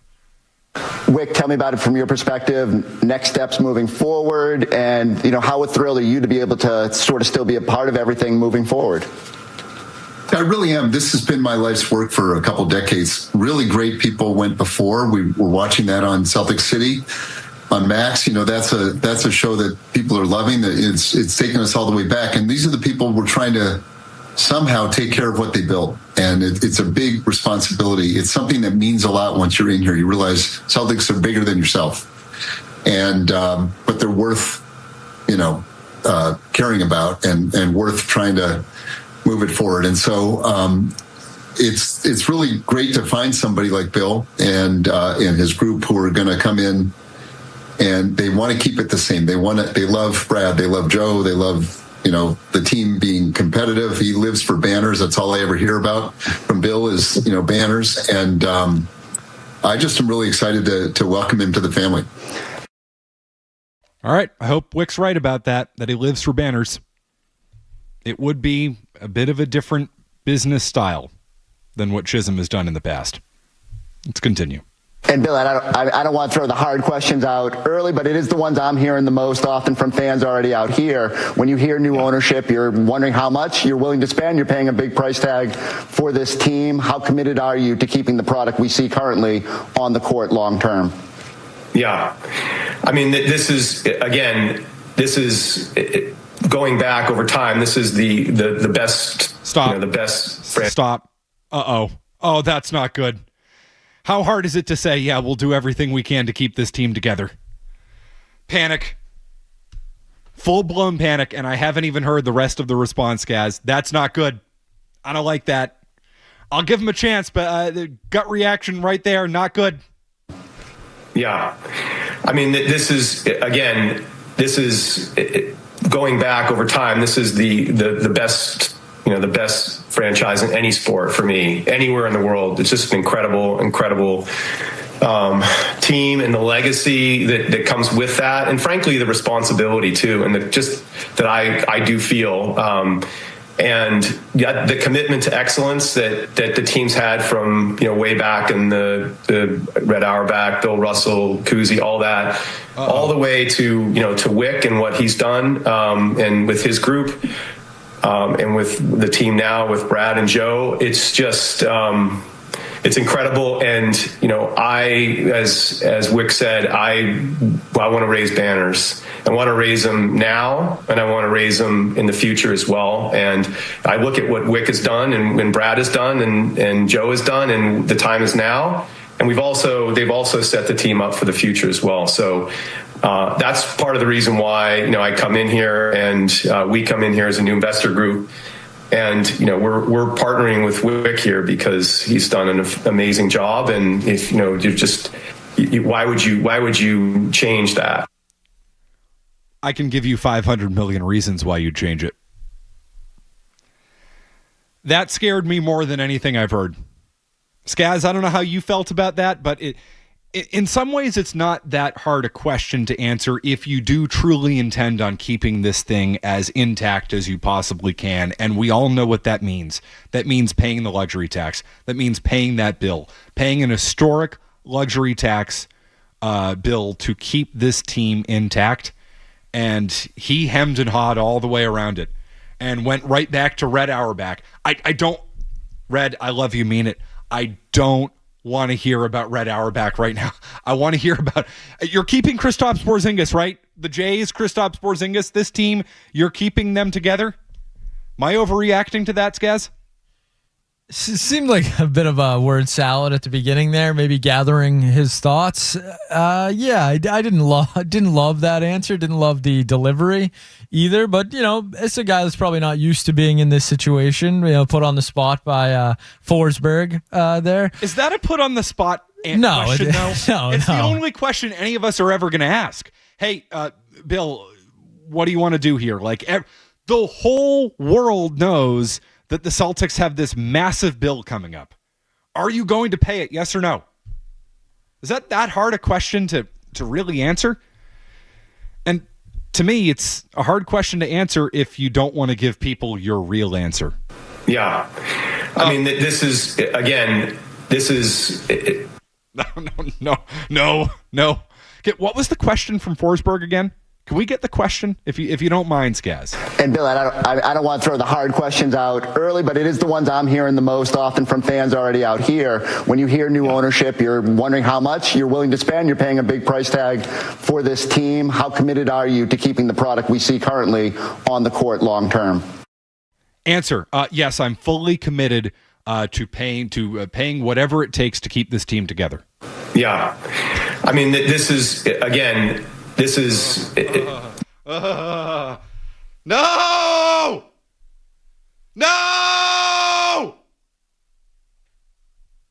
I'm telling you, I got a bad feeling about this, and that didn't make me feel any better. How much longer do we have in this interview, Skaz? I almost don't even want to continue. That was the end. That was the end? That was the end. Went out on a high note. It's not a good way to end. Start strong, finish stronger. My friends at 128 Plumbing, Heating, Cooling, and Electric would not have liked how that finished. We got to finish strong Friday coming your way tomorrow. They would not like that. Yeah, I mean, if you're going to be the owner of the Boston Celtics, the first question you should be asked is, are you willing to pay the luxury tax? Yep. I think that's more than fair. That's what fans expect. That's what fans want. They're almost demanding it feels like, at this point. If you're going to be the new owner of the Boston Celtics, that should be the question you're ready for. Mm-hmm. He wasn't ready for it. And the reason he wasn't ready for it is because deep down he knows he ain't paying that bill. And by the way, I don't begrudge him that. I'll be honest, if I had $6 billion and I bought the Boston Celtics, and I'm a Celtics fan, right? Here, Skaz, tell you what, I'm gonna do what Bill Chism has done, and I'm gonna try and sell you on my credentials, all right? As a Bostonian and as a Boston Celtics fan. Hi, I'm Matt McCarthy. I have dedicated my entire professional life to talking about the Boston Celtics. I was born and raised here. Where? Oh, everywhere. My parents' first condo was in Weymouth. We moved from there when I was 11 months old. They bought our first home in the great town of Mansfield, Massachusetts. We then moved to Winchester, Massachusetts to be with my grandparents, who were starting to age at the time. So I spent half of my childhood in Winchester. Then we moved to Carver, Massachusetts. My dad, a legendary teacher at Silver Lake Regional High School. So we moved down to Carver to be there. So first half of the childhood in Winchester, second half of the childhood in Carver, which means that, trust me, I understand both sides of things. It's two very different towns, but Bostonians. We're all Bostonians, right? Of course. Here we are. Georgetown to Carver. Georgetown to Carver. Two kind of different towns, but you know what? Rural in that sense, so I can relate to Bill. I can relate to rural people. I can relate to rich, snobby a-holes in Winchester. I can relate to them. I can do everything. If Bill wants to buy a house in Winchester, he can go right there. Beautiful, beautiful town. Wedgemere Avenue. Highly recommend it for you, Bill. My grandfather built ships at the Quincy shipyard during the war. Then he got transferred down to the Hingham shipyard. True American, true Bostonian, first generation Irish-American kid out there building ships. Worked for the A&P. My great-grandfather built his house with his bare hands and Howe's neck. I am a Bostonian. Yeah, but were they Celtics fans? Oh, damn right they were. Damn right they were. I bleed green, and it's not just because my last name is McCarthy. I bleed green. Have I sold you on my credentials as a Celtics fan, Skaz? Yeah, I'm convinced. Okay, there you go. And if I had $6 billion and I bought the Celtics, that's exactly what I'd be doing to you. Because guess what? Ain't no way I'd be spending that luxury tax bill. Not a chance. You come to me and you say, hey, McCarthy, you're going to write a $280 million luxury tax bill. I say, hey, that's good. I'm out. Not doing it. And that's, I fear, what Bill Chism said there. Yeah, I mean, this is one of those things where we're purely speculating, obviously, because how could you possibly know what this guy's going to do? We don't know. We're just reacting to what he said. The only way he, puts fans at ease is by spending money. That's the only reason any owner ever puts fans at ease, unless you're Dan Snyder and you're giving Albert Haynesworth $150 million, then you're just spending to spend. But you have to keep the Jays together. I think fans would understand if Holiday is gone or Porzingis is gone or, they lose Pritchard and Hauser, the horror, I know. But it's about Tatum and Brown. That's your core. That's your 10-year window. If for some reason, one of those guys, and the consensus seems to be that it would be Jalen that they would have to move on from. If he's not here in 2 years, that's on Bill Chism. I don't see how you could put it on anybody else. I'm totally with you. But as a Celtics fan, I don't want to see Porzingis go. I don't want to see White go because of money. I don't want to see Drew Holiday go because of money. Now, we can argue as to whether, you want to eventually replace Holiday. I would agree with that, right? But that's a basketball conversation we're having. That's not a financial conversation we're having. And the sale of the Celtics introduces the financial components of it. Because Wick has been willing to spend Daddy's money the whole time, and now Daddy said, you can't spend my money anymore. But that's where we're at, and it's concerning. And I want to give credit. Someone on our YouTube chat, Bluto, says, Brad Stevens might be the guy to watch here. He's the canary in the coal mine. If he bails out, then something might be amiss. So great point. I'm kind of right in line with that, level of thinking. If Stevens is here, I feel pretty good about the Celtics. Maybe that's, naive also, but Brad Stevens has turned just about everything he's touched into gold, other than, maybe Mike Muscala might have been his worst move. But if that's, we're nitpicking there. So I think if Stevens is here and the Jays are here, there shouldn't be much to complain about. Oh, no, you could still complain if they break the team up because they don't want to spend more money on it. As a fan, you have every right to. But I hear what you're saying, right? If the principals are here, do you trust Brad Stevens to figure it out with the new financial constraints placed on him that have not been placed on him before? I would say yes. Do you trust Jaylen Brown and Jason Tatum to be the cornerstones of teams that will contend for championships? I would say yes. But you are leaving something on the table if you are moving on from Porzingis due to money, or White due to money, or Holiday due to money. And that factor has now been introduced here with the Celtics. I see on the line, I promise I'll take care of you. I know we had to play the interview there, which now I'm kind of wishing we didn't. I wish I could just bury my head in the sand on that answer. That was not great. I don't feel good about that. It's McCarthy in for Joe Murray. We'll get to you next. Sports Hub headlines, presented by Celsius Energy Drinks. Celtics sold today $6.1 billion to Georgetown native Bill Chism, runs a California-based investment firm. March Madness.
my current hometown of Norton. Jay's in Norton. What's up, Jay? How you doing?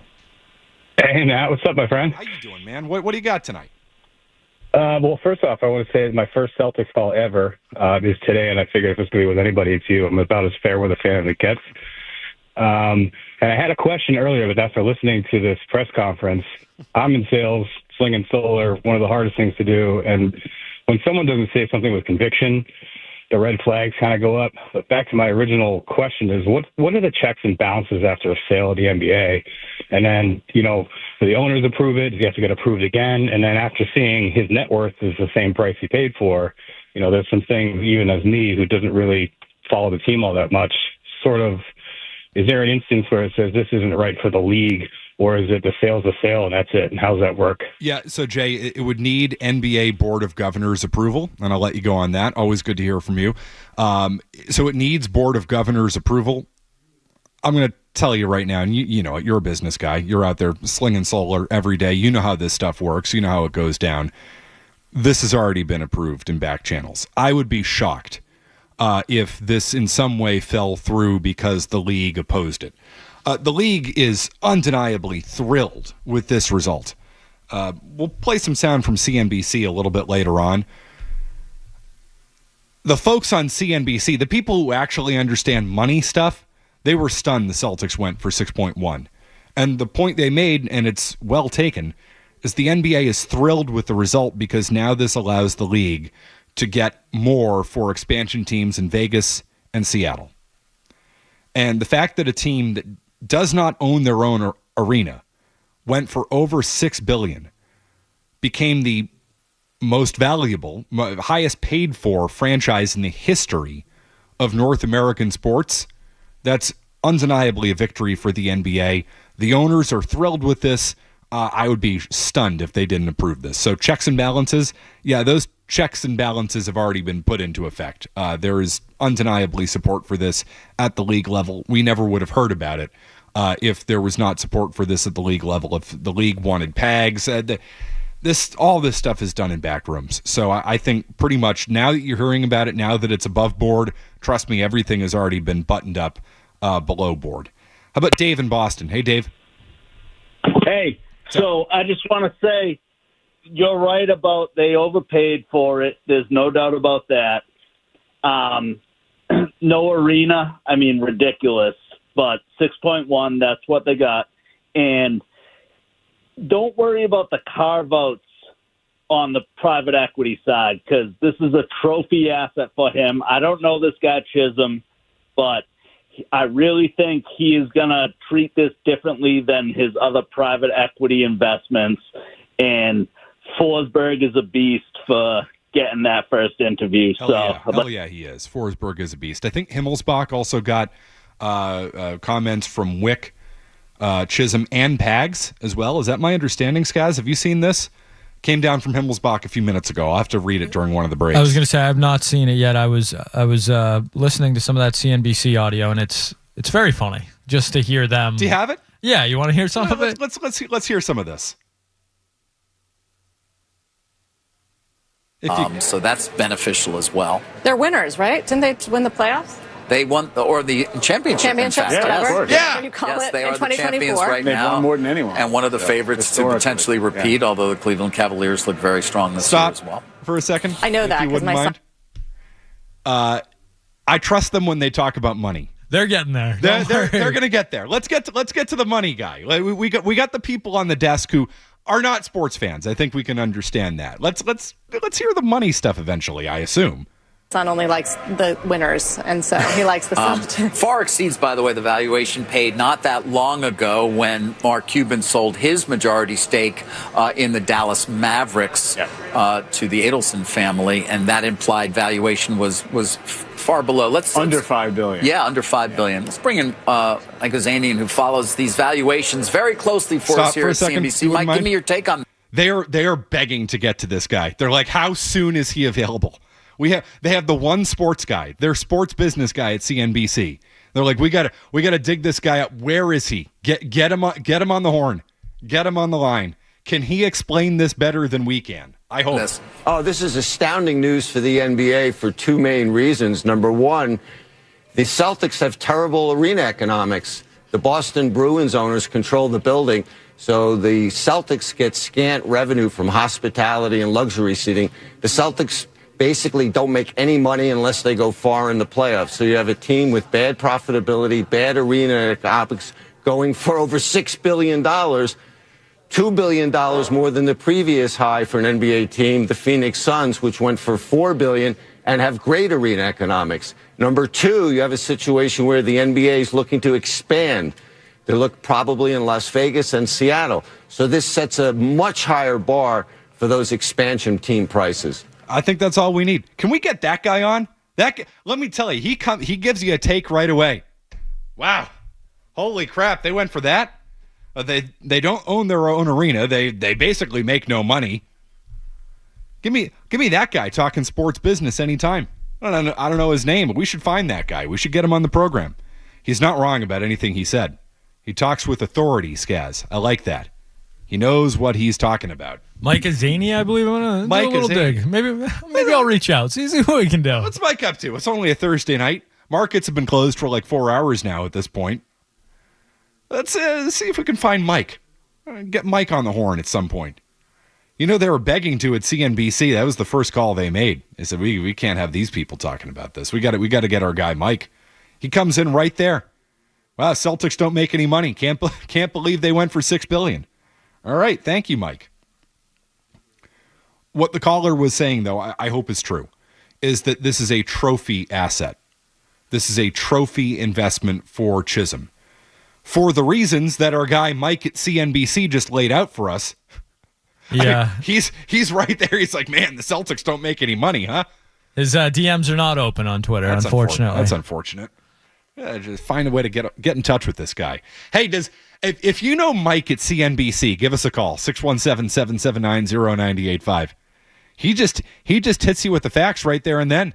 Let me reach out to my guy, Kenny Polcari. See if he knows Mike, you know. We'll see if we can work some sources here. See if we can find Mike. Mike Azzini? Ozanian, I believe. Mike Ozani. Ozani or Ozanian? Ozanian. Ozanian, I believe. Mike Ozanian.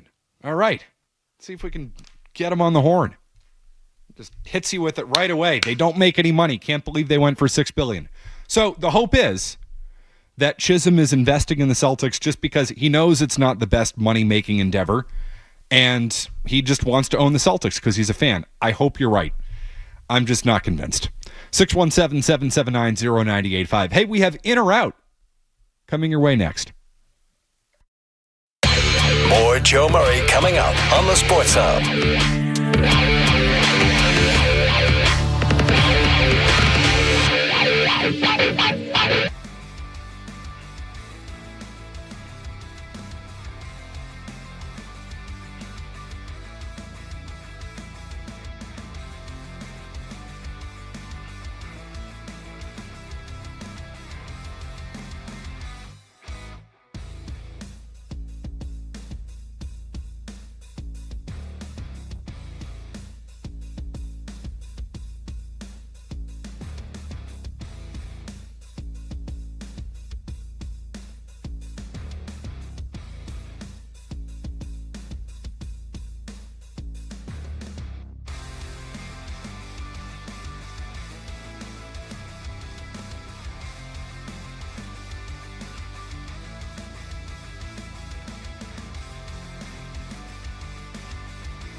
Solak and Bertrand get you through the midday. Joe Murray gets you right through the night. I actually spoke with women today. On the Sports Hub. Are you in or out? Gotta know without a doubt. I'm the one you need for a dirty deed. I'm the best. Success is guaranteed. It's that time of night. It's the Joe Show. We got to do Joe things on the Joe Show. McCarthy in for Joe. Is Joe back tomorrow night, by the way? Joe is back tomorrow night. You guys are switching roles tomorrow, We are. I believe. I'm at F1 with the guys. That should be a great take. Games on. It doesn't get any better than that. It's pretty good. No, I'm sorry, it does. Saturday. I just saw this on the schedule. I couldn't believe it. This is the most incredible thing I've ever heard. Jim Murray and Joe Murray are doing a live broadcast from 11 to 2 on Saturday at Kelly's Roast Beef.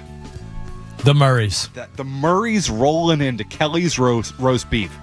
You said, Skaz, who's it like? That's like seeing the Beatles at Abbey Road.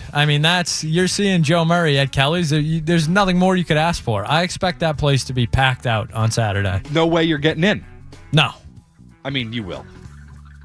Just because they're going to move people through. It's Kelly's. They move people through. That's an operation right there.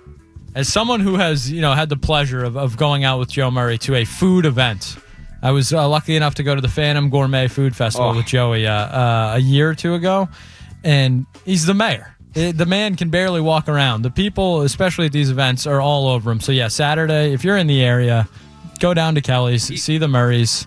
Even if you're not in the area. Yeah, even if you're not.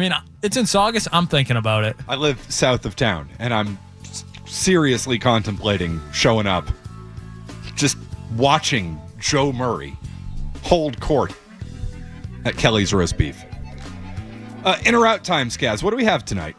All right, McCarthy, we're gonna throw it back a little bit tonight in the Wayback Machine. V. Jeremy Conley is in the building. It's been a while since we've done one of these, but Joe Murray sent these to me right during the crossover. We're gonna do a little over/under tonight in or out, and this is some Red Sox player props have dropped. Some betting for the upcoming season. So Matt McCarthy, we'll go over the big ones. We will start with Rafael Devers' total batting average in the 2025 regular season, over/under 275. Over. I like that a lot. He's going to have more protection in the lineup. It looks like Bregman's going to hit after him. Hopefully Casas is healthy this year. Over. I really like that. Devers, he's going to be DHing. So you're not worried about Rafael Devers' health as of right now? I am a little bit, but here's the thing. Batting average is the type of thing where, listen, if you miss time, your batting average isn't going to be affected by that. Now, I don't know, if the bet you have to be eligible to win the batting title, have enough at bats. If not, you get your money back. I don't know if it's a push in that regard. But for batting average, I think when Devers is on the field, he's going to have something to prove. I think DH will keep him healthier. I really like the over there. All right, we'll stick with Rafael Devers. Rafael Devers' total home runs in the 2025 regular season, over/under 29.5. See, I like the under here because I'm not sure how healthy he is to start the season. And he's always missed time, and the hope is that, he's a DH and that will keep him healthier. But I do wonder about that. I tend to lean towards under on counting stats and betting, just because, listen, if you miss 3 weeks a month in baseball, that's going to affect your counting stats. It's not going to affect your averages, but it's going to affect your counting stats. I tend to lead towards under, and with Devers having whatever he's got going on right now, I'm going to take the under on that. Doesn't mean that I don't think he's going to have a good season, because I do think he's going to have a good season. He just might hit 27 home runs, not 30 home runs. All right, Matt, we will head to Jarren Duran, the Red Sox bright spot last season. Jarren Duran's total batting average in the 2025 regular season, over/under 275. What did he bat last year? I think I want to say slightly above, but I could be wrong. Let's see. Duran was 285 last year. Oh, that's a good line, because I was going to say it's going to be a little worse than last year, because I don't think he's the player. I don't think he's a top 10 player in baseball, which he was last year. 275. Oh, that's tough.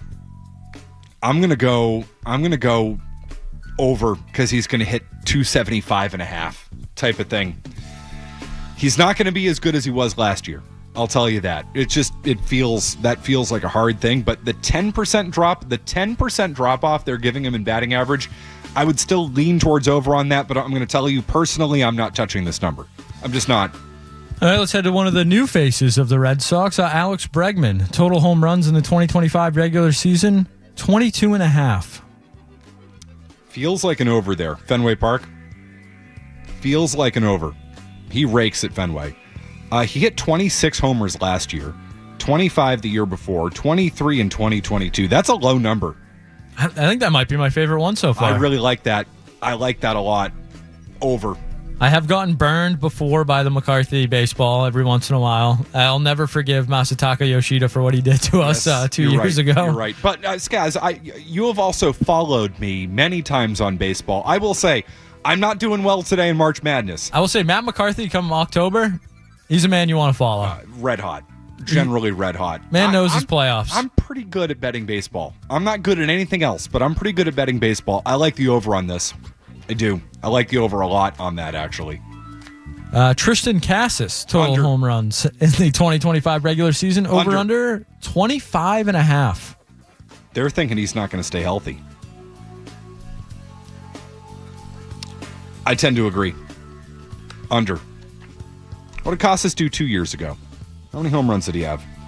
He had 24 home runs in 2023, so he's never hit 25 home runs. He has 40 home run power. I don't know if he has a 40 home run head. Give me the under on Casas. All right, now to the important stuff. Wins. Over. We will start with Brian Bayo. We'll start with Brian Bayo. Total wins 2025, over under 10.5. He's not healthy coming out of camp. That scares me off. I take the under on that. Strong under on that. All right, we will end with this one. This one kind of shocked me a little bit, so I'm interested to get your take on it. Garrett Crochet's total wins in the 2025 regular season, over under 12.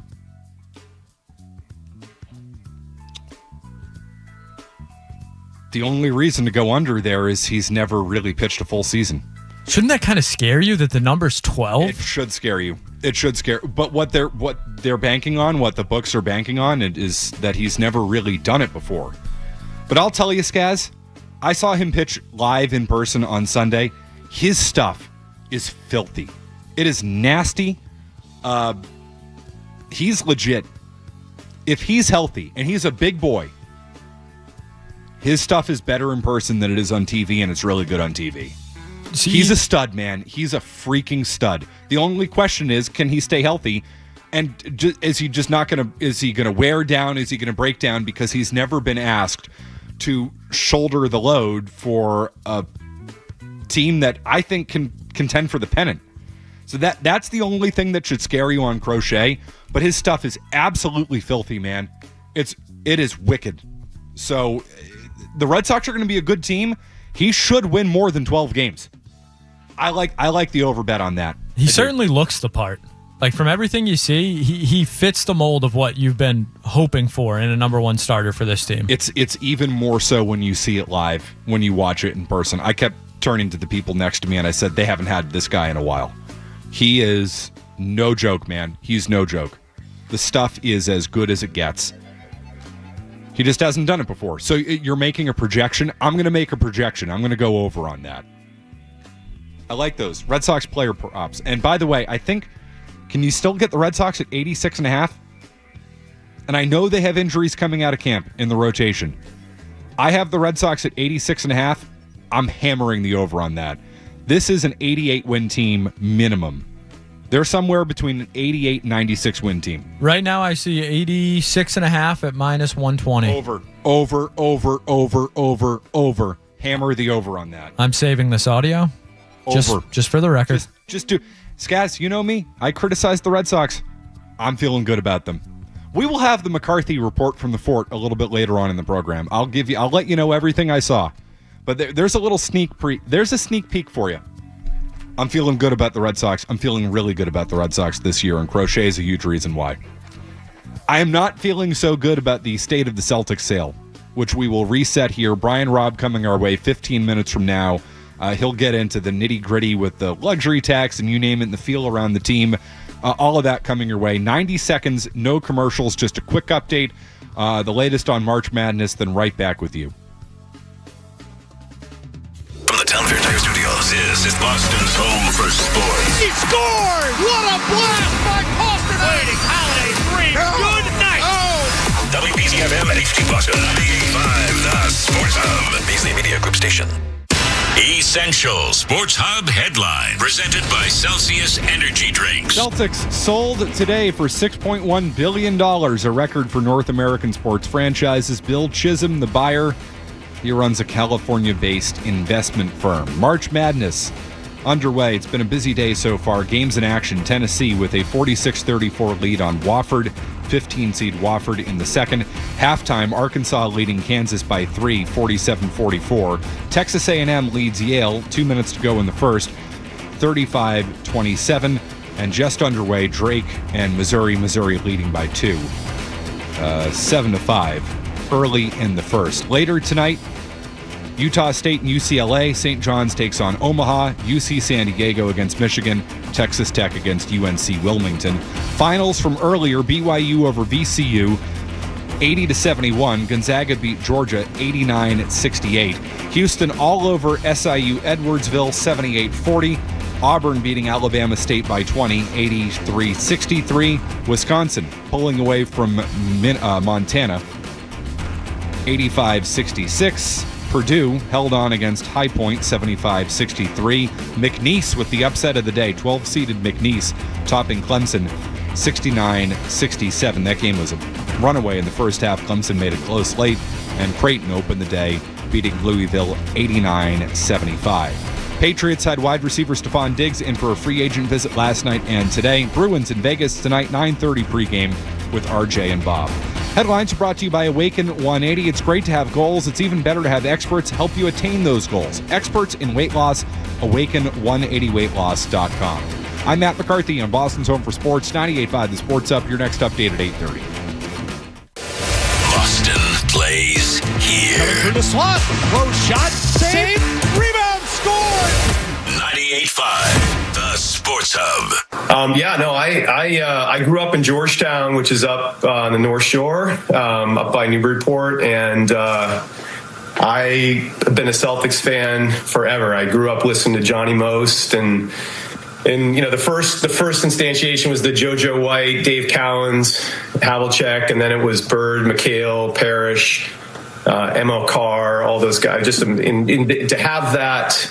The luxury of growing up with those teams, and how could you not be a fan growing up in New England when those teams were playing? That's got to be off Lucky Town or Human Touch. That is the first time, I swear to God, guys, that's the first time maybe in 20 years I've heard a Springsteen song and said, I don't know what this is.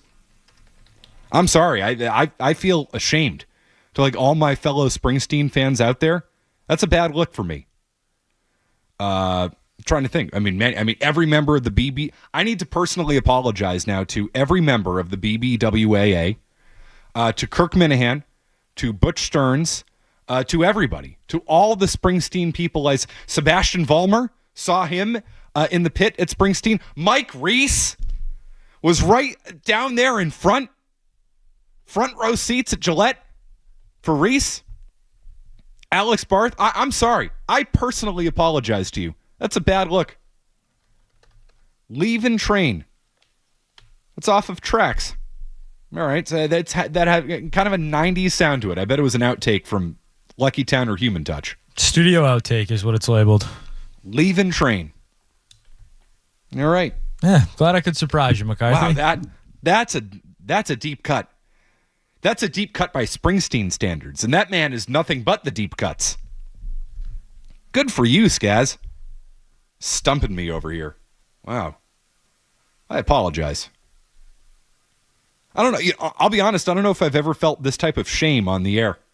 Think about how many bad and shameful takes I've had over the years. How many dumbass, stupid things I've said on these airwaves. I think that's the most regrettable. You might not get into the next concert. I don't know. Trust me, when he rolls into Gillette Stadium next and Alex Barth pulls all his connections to get us into the pit, which he did, They're going to take one look at me and they'll be like, McCarthy, you're out. You're not allowed. You might not be allowed at Fenway. Minahan, get in here. You're taking McCarthy's spot. You're right. They should hold that against me. That's a bad look. Not being able to identify a song off of tracks. Bad look for a real Springsteen fan. Not good. I apologize. Terrible. I'll be better the next time. I will be. It's also terrible. The Celtics being sold. That sucks. This Bill Chism guy, worried. Skaz, are you worried? I've expressed my worry for the last 2 hours. How worried are you on a scale of 1 to 10? Honestly, I want to be worried, but I think that's you want to be worried. Yeah, that's a state I'm comfortable in is being worried. But taking a big picture look at it, if we give Wick a ton of credit for building the Celtics and spending his father's money, we give him a lot of credit for that. The light at that end of the tunnel was here, though. Like it came. That was not going to happen anymore. The Grousbecks were selling the franchise because of what Wick did. Maybe that's too strong. I apologize if that's worded too strongly. But they were selling the team because they didn't want to pay the luxury tax and continue to not really make any money off the Celtics. Right, and the timing makes sense and all of that. Irv's older. Yeah, I totally get what you're saying. I don't think anything you said was unfair, Skaz. So looking at it big picture, when you look at teams that were recently sold in the NBA, the Mavericks were sold to the Adelson family. Look into the Adelson family is what I would tell Celtics fans. You are very lucky that they did not buy the Boston Celtics. And I know that's easy to say now with what has happened with the Dallas Mavericks trading Luka Doncic and Quentin Grimes and, Brunson, Porzingis, other guys that have left that franchise. But the feeling around that franchise and that ownership group is dire, and that's not exaggerating what Mavericks fans feel right now, and that is in large part due to new ownership. Matt Ishbia bought the Suns. I don't think they're in a great spot, even though I do think he is a better owner than the Adelsons. But the Celtics, blank check era, it's over. It was over. Whoever this team was sold to, they were not going to do what Wick was doing. Like, that thing, it was not the owners weren't doing it in the first place. It was, their son who was a fan who was doing it. So in terms of who could have bought the team, it could have been much, much worse for the Boston Celtics and for fans of the Boston Celtics. Could it have been better if it were Pags? I think, you're inclined to say yes. You're inclined to think yes. But if Wick is still there, and Wick was the guy who was running around with the blank checkbook, wouldn't you think it would be a good thing that guy was still there? You're saying Wick's staying on as a governor, right? If he's the guy that was, cutting it loose and signing everybody, and we want to keep everybody, we're fans, we want to hang banners, all that stuff. He's the figurehead of that. At least that's what he wants you to believe. Him still being there, you could take as a good thing. The Pags angle, I think that's the most interesting part to me. And you've mentioned Robert Hale a couple times. He's still there. He's a guy that was part of the ownership group that is staying on. So, now we need to find out what's happening with Pags. Maybe B-Rob can shed some light on that. But yeah, I think if you're trying to look at it from an optimistic view, the guy that was, handing out blank checks and is the fanboy in Wick is still there. I think as a Celtics fan, you feel better about that being Wick than that being, one of, Chisholm's suits or one of these other guys he has on the board. I'll be fascinated to see what type of insight Brian Robb has. We will go to B-Rob from Mass Live coming your way next. And we have room for you, 617-779-0985. It's McCarthy in for Joe Murray on the sale of the Boston Celtics. Don't go anywhere. There's more Joe Murray. On the way on 98.5 The Sports Hub.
Expert Hotline. Of course, you hear him on the Sports Hub Celtics show on Saturdays with Gasper and Murray. What's up, B-Rob? Thanks for taking the time tonight, man.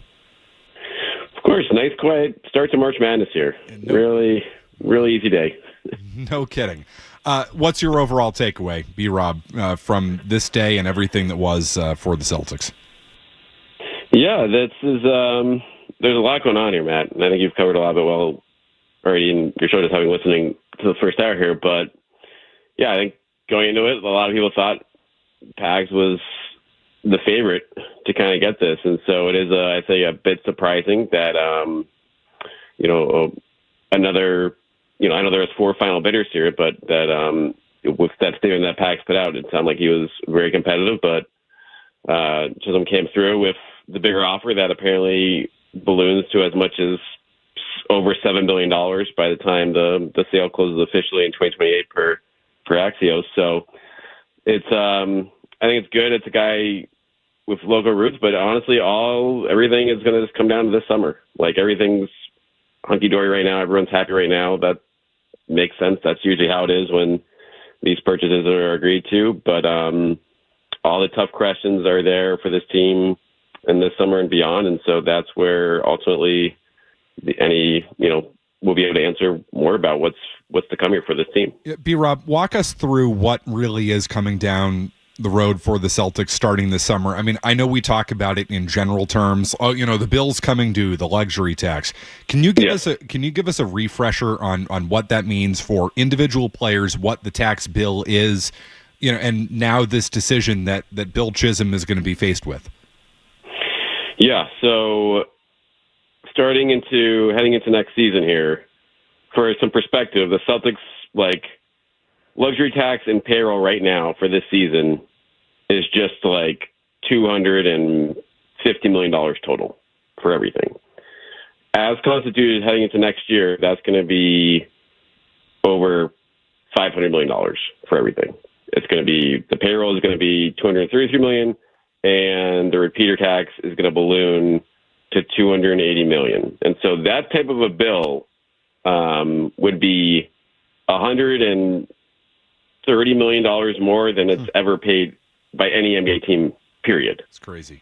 And that was, the Warriors had that record last season. The most they paid was $388 million. So essentially here, it's not just this is a record-breaking bill. It's no, this is astronomical cost for a season for NBA payroll.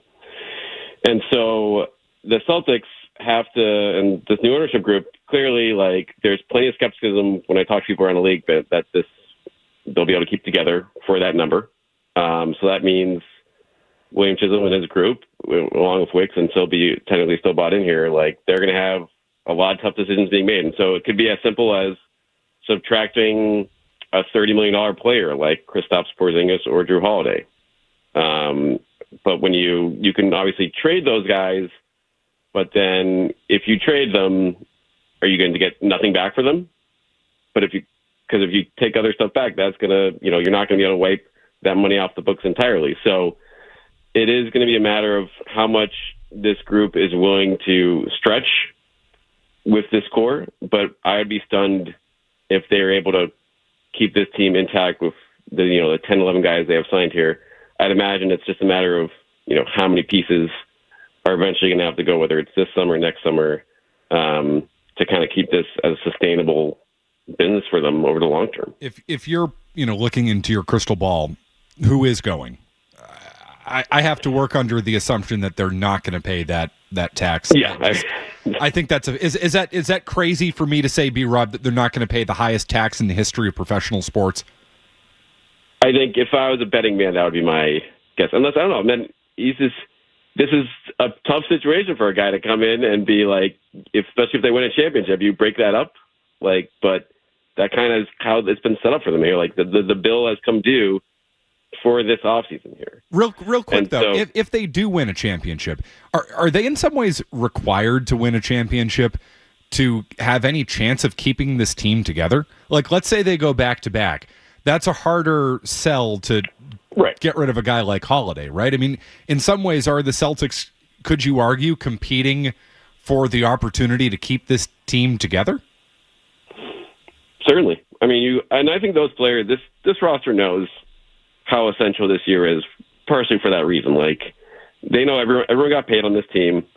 Everyone has their money, so there's no worry about that. But there is a reality now, and these guys don't care about that. They don't care about the minutia of the CBA and the luxury tax and stuff like that. But there has to be an understanding that I'm sure it's been communicated to them, like, we don't know what's going to happen after this year with everyone on this team.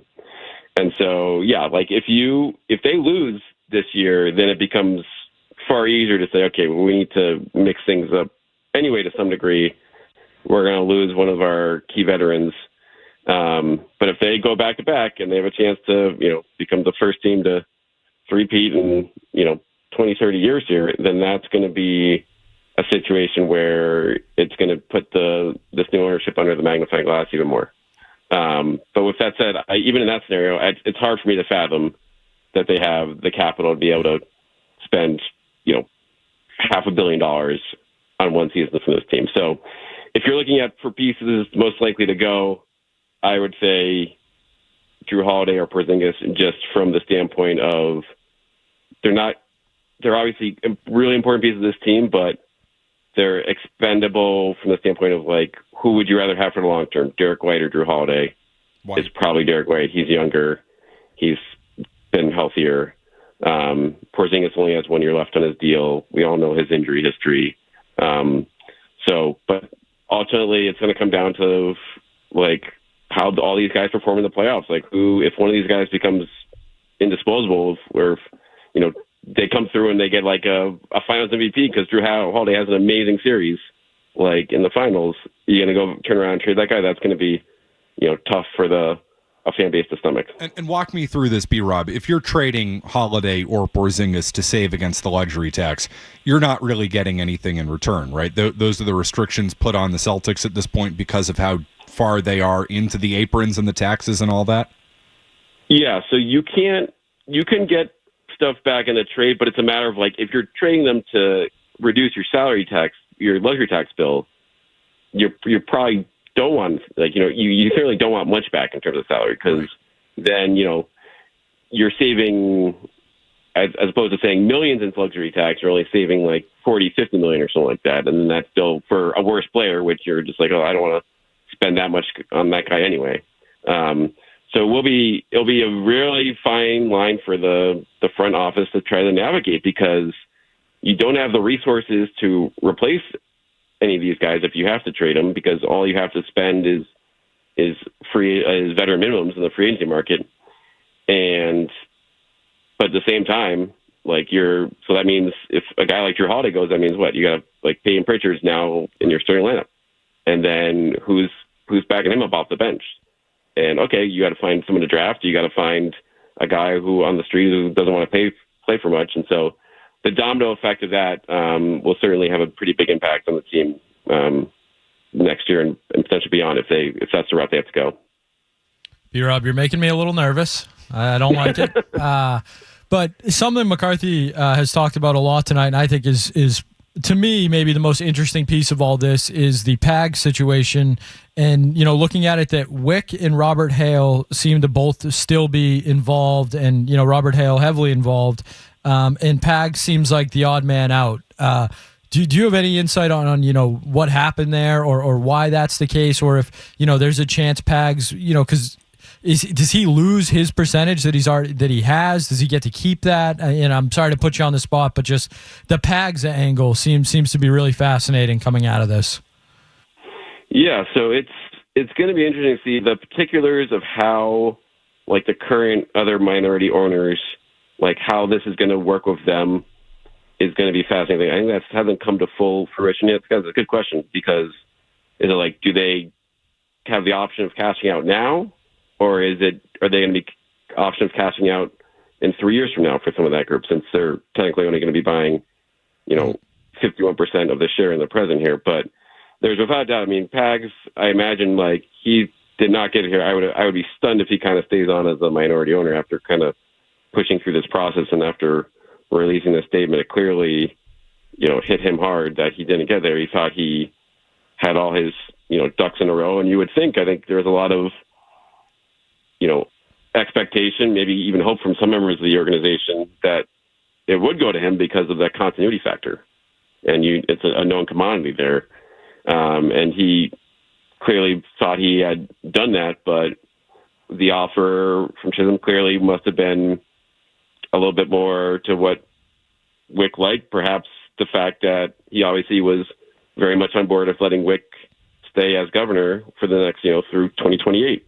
Like that undoubtedly probably played some type of factor here. Well, I would imagine, since he made that from the onset, made that clear as far back as last summer. So ultimately, we may never know the full story there between what happened here between Pags and Wick, but it is certainly a big subplot of how this went down.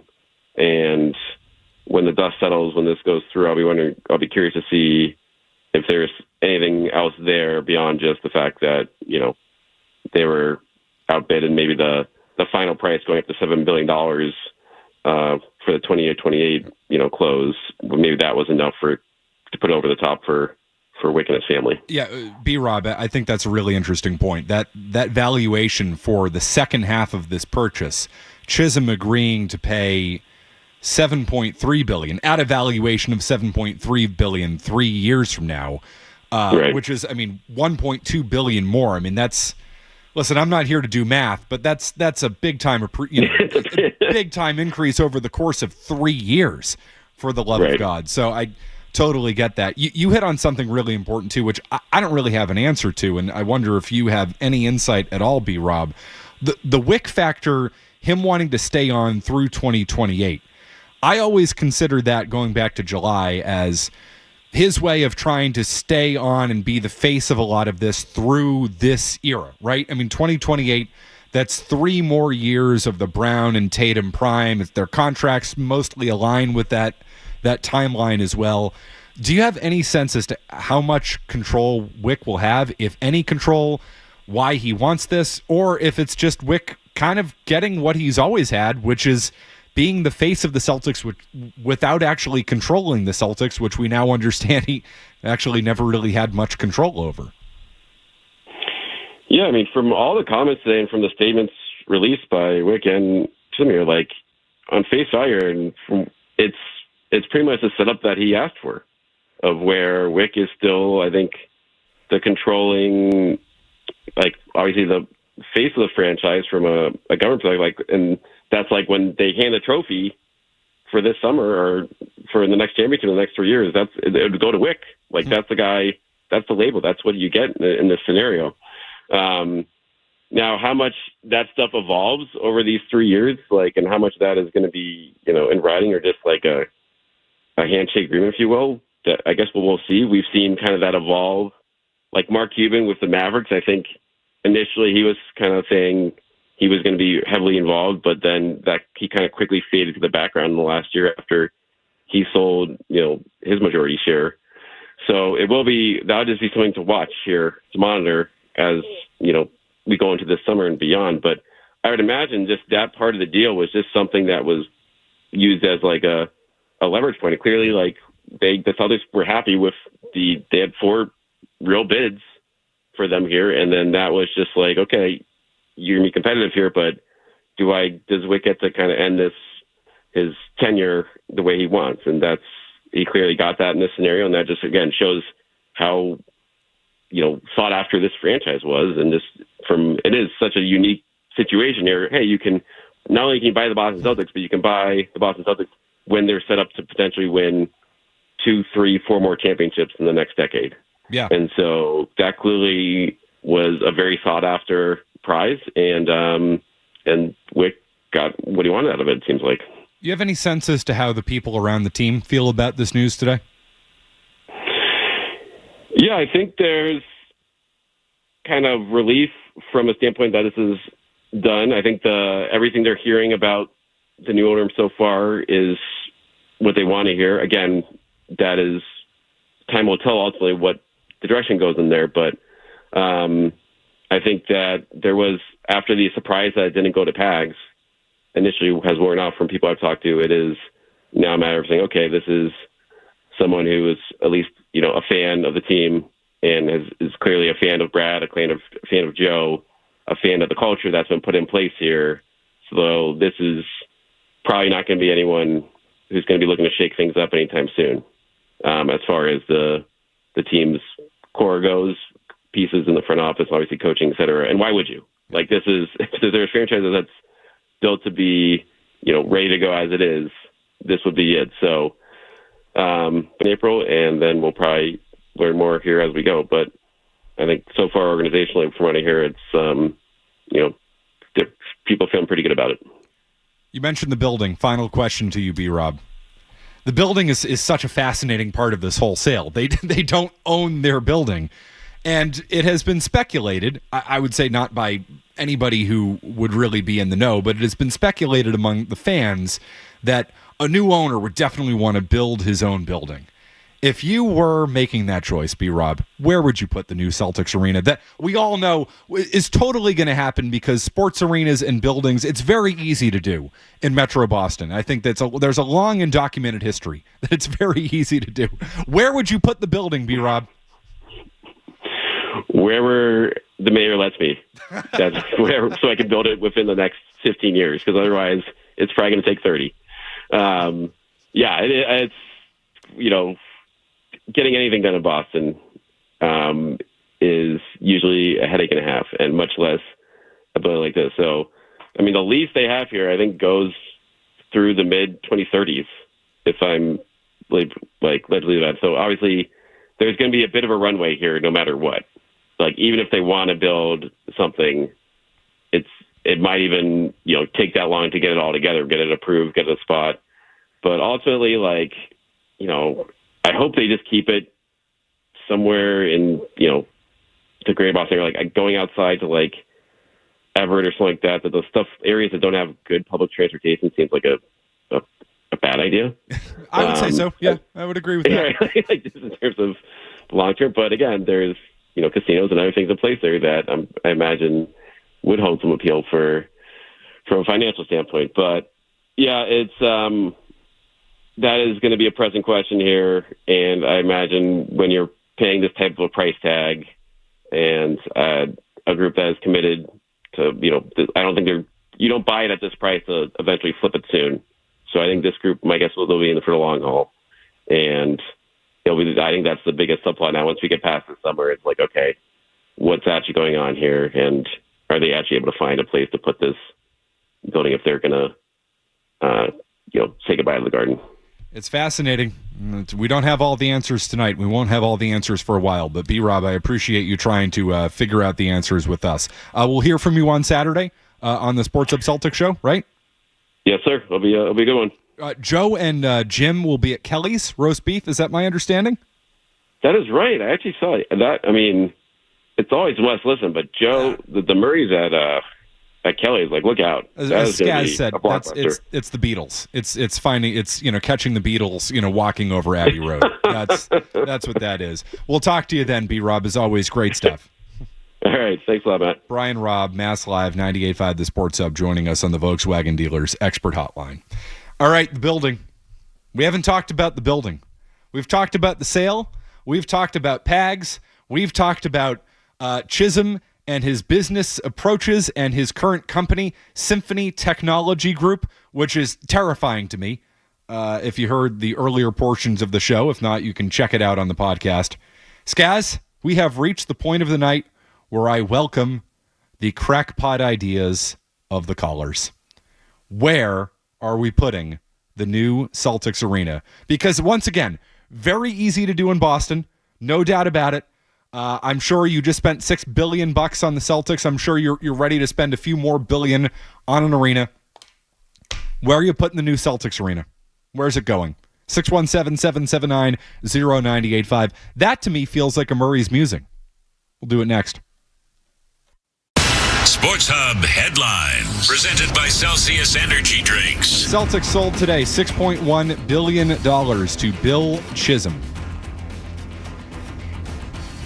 March Madness underway. Tennessee leading Wofford by 15 points, 70-55 late in the second.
England's heroes. Get details at servicecu.org/73.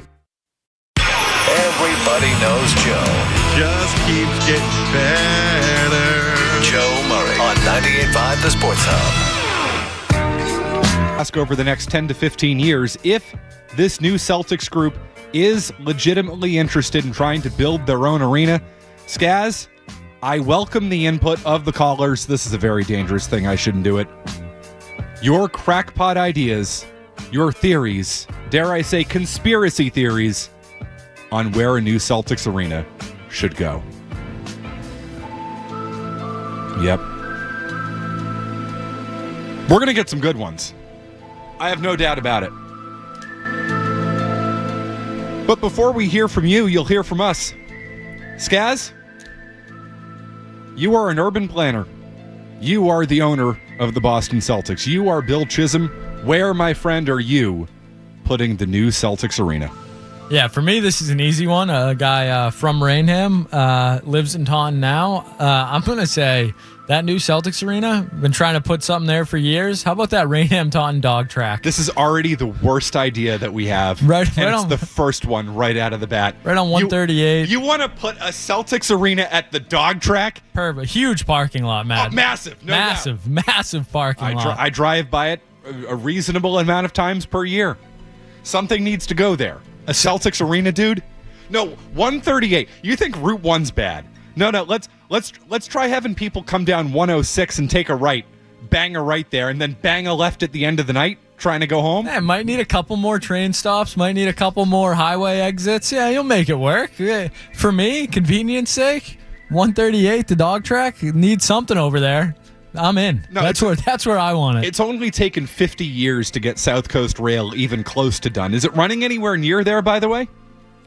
No, I don't think so. You live down there, shouldn't you know? I hear a train every once in a while, but I have no idea where it's coming from. I don't think it's a passenger train. No, certainly not.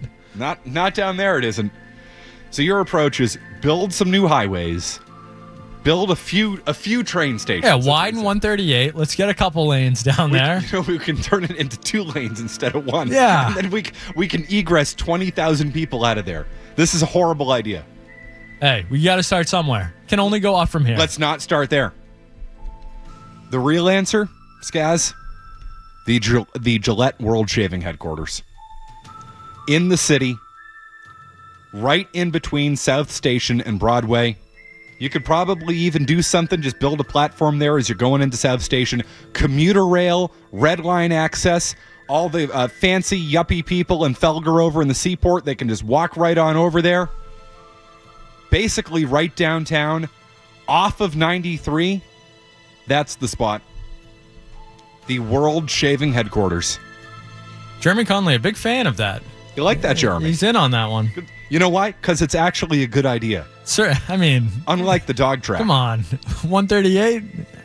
Let me tell you where not to put it. Number one, I thought this was going to be number one. No, it turns out number one is the Rainham dog track. We're not putting it there. Number 2... Encore.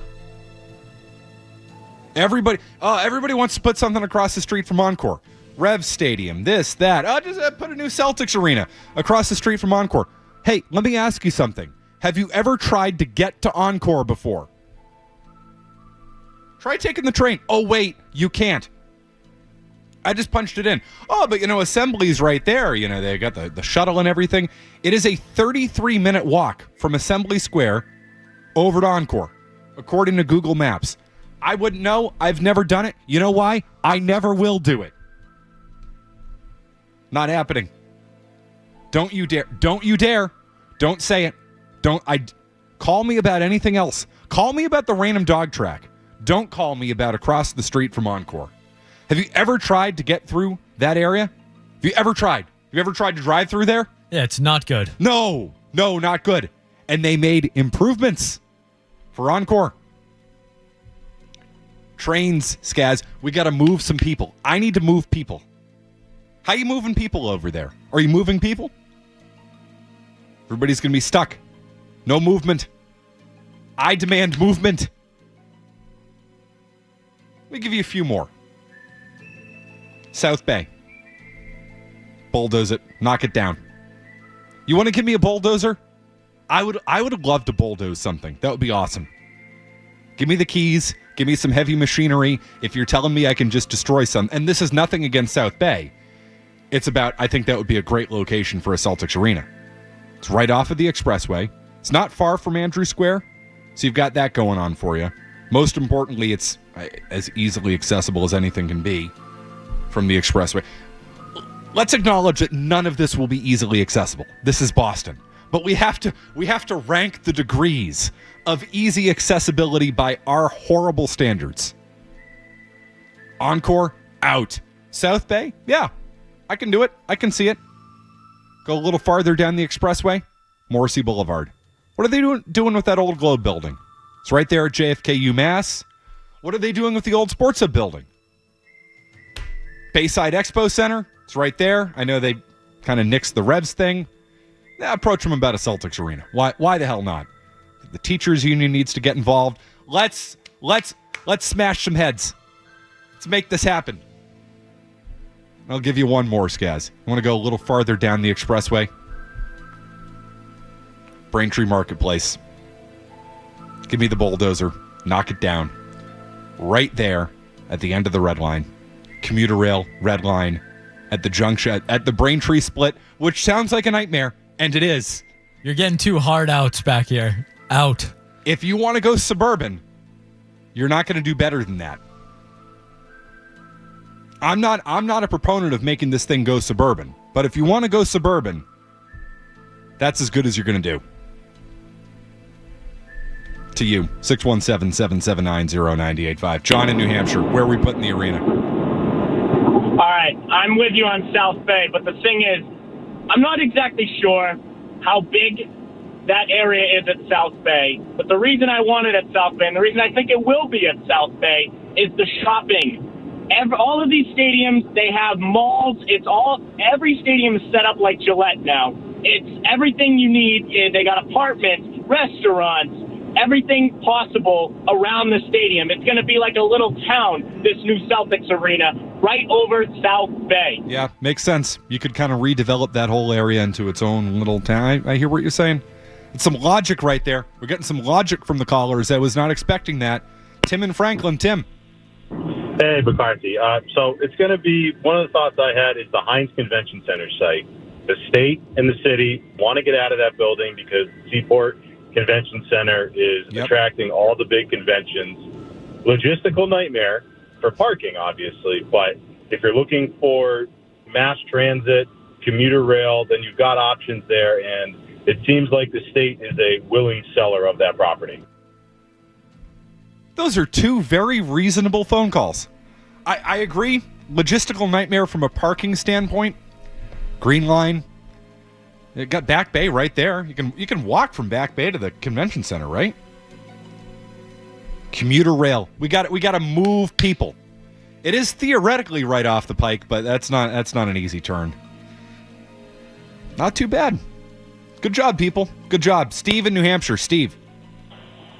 Yeah, Matt, I got the post office wants to get out of the property right on the bay, right next to South Station. Take a bulldozer to that because I've been inside that place. It's a dump, and it's a big, huge footprint for a nice stadium, and you'd probably build a couple of nice parking garages in there too. Love that. That's a good spot. Is the lot big enough? Give me a tape measure. You send me over there. I'll measure that thing. Right at South Station. It's not bad. 3 for 3, folks. 3 for 3. Not bad. Good job. 617-779-0985. We can take more of your crackpot theories. You've all done better than Skaz. Well done. And then back to you next. More Joe Murray coming up on the Sports Hub.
Yeah, I just want to say Suffolk Downs would be a great location. You got Beachmont Station right there. You pop off I-90 right there. They are taking it down. They're going to make it like a new Assembly Row. What do you think about it? No. Respectfully, Nick. No, not a chance. Skaz, you ever tried to get to East Boston? Not just the airport, just East Boston in general. Suffolk Downs, anywhere. Ever tried to get there? Yeah, actually, I wish I could remember what for, but this past summer I had to go into that area. How'd that go for you? Not fun. Not a good time. Not a timely trip. It was quite a headache. Well, I mean, we keep closing the Sumner and the Callahan, right? Which one keeps closing? One of them keeps closing. We close it every summer. So yeah, no, that would be good. More tunnel closures. I have a better idea. Why don't we just put it at the Market Basket right over the Sagamore Bridge? Because that is also just as reliable. Yeah, is that Christmas tree shop still down there? Knock it down. Put something right there. Once we start talking bridges, dude, tunnels, out. We're running into trouble. I don't know if you've been paying attention to the way these tunnels have been working lately, but yeah, once we start talking about that, strong no. Oh, it's right on the Blue Line. Have you ever ridden the Blue Line, sir? Poll, Bostonians, have you ever taken the Blue Line for any purpose? Well, but no, it's easy to get on the Blue Line. You just hop on it from the red. Oh, wait, no, the Blue Line and the Red Line don't connect. Out.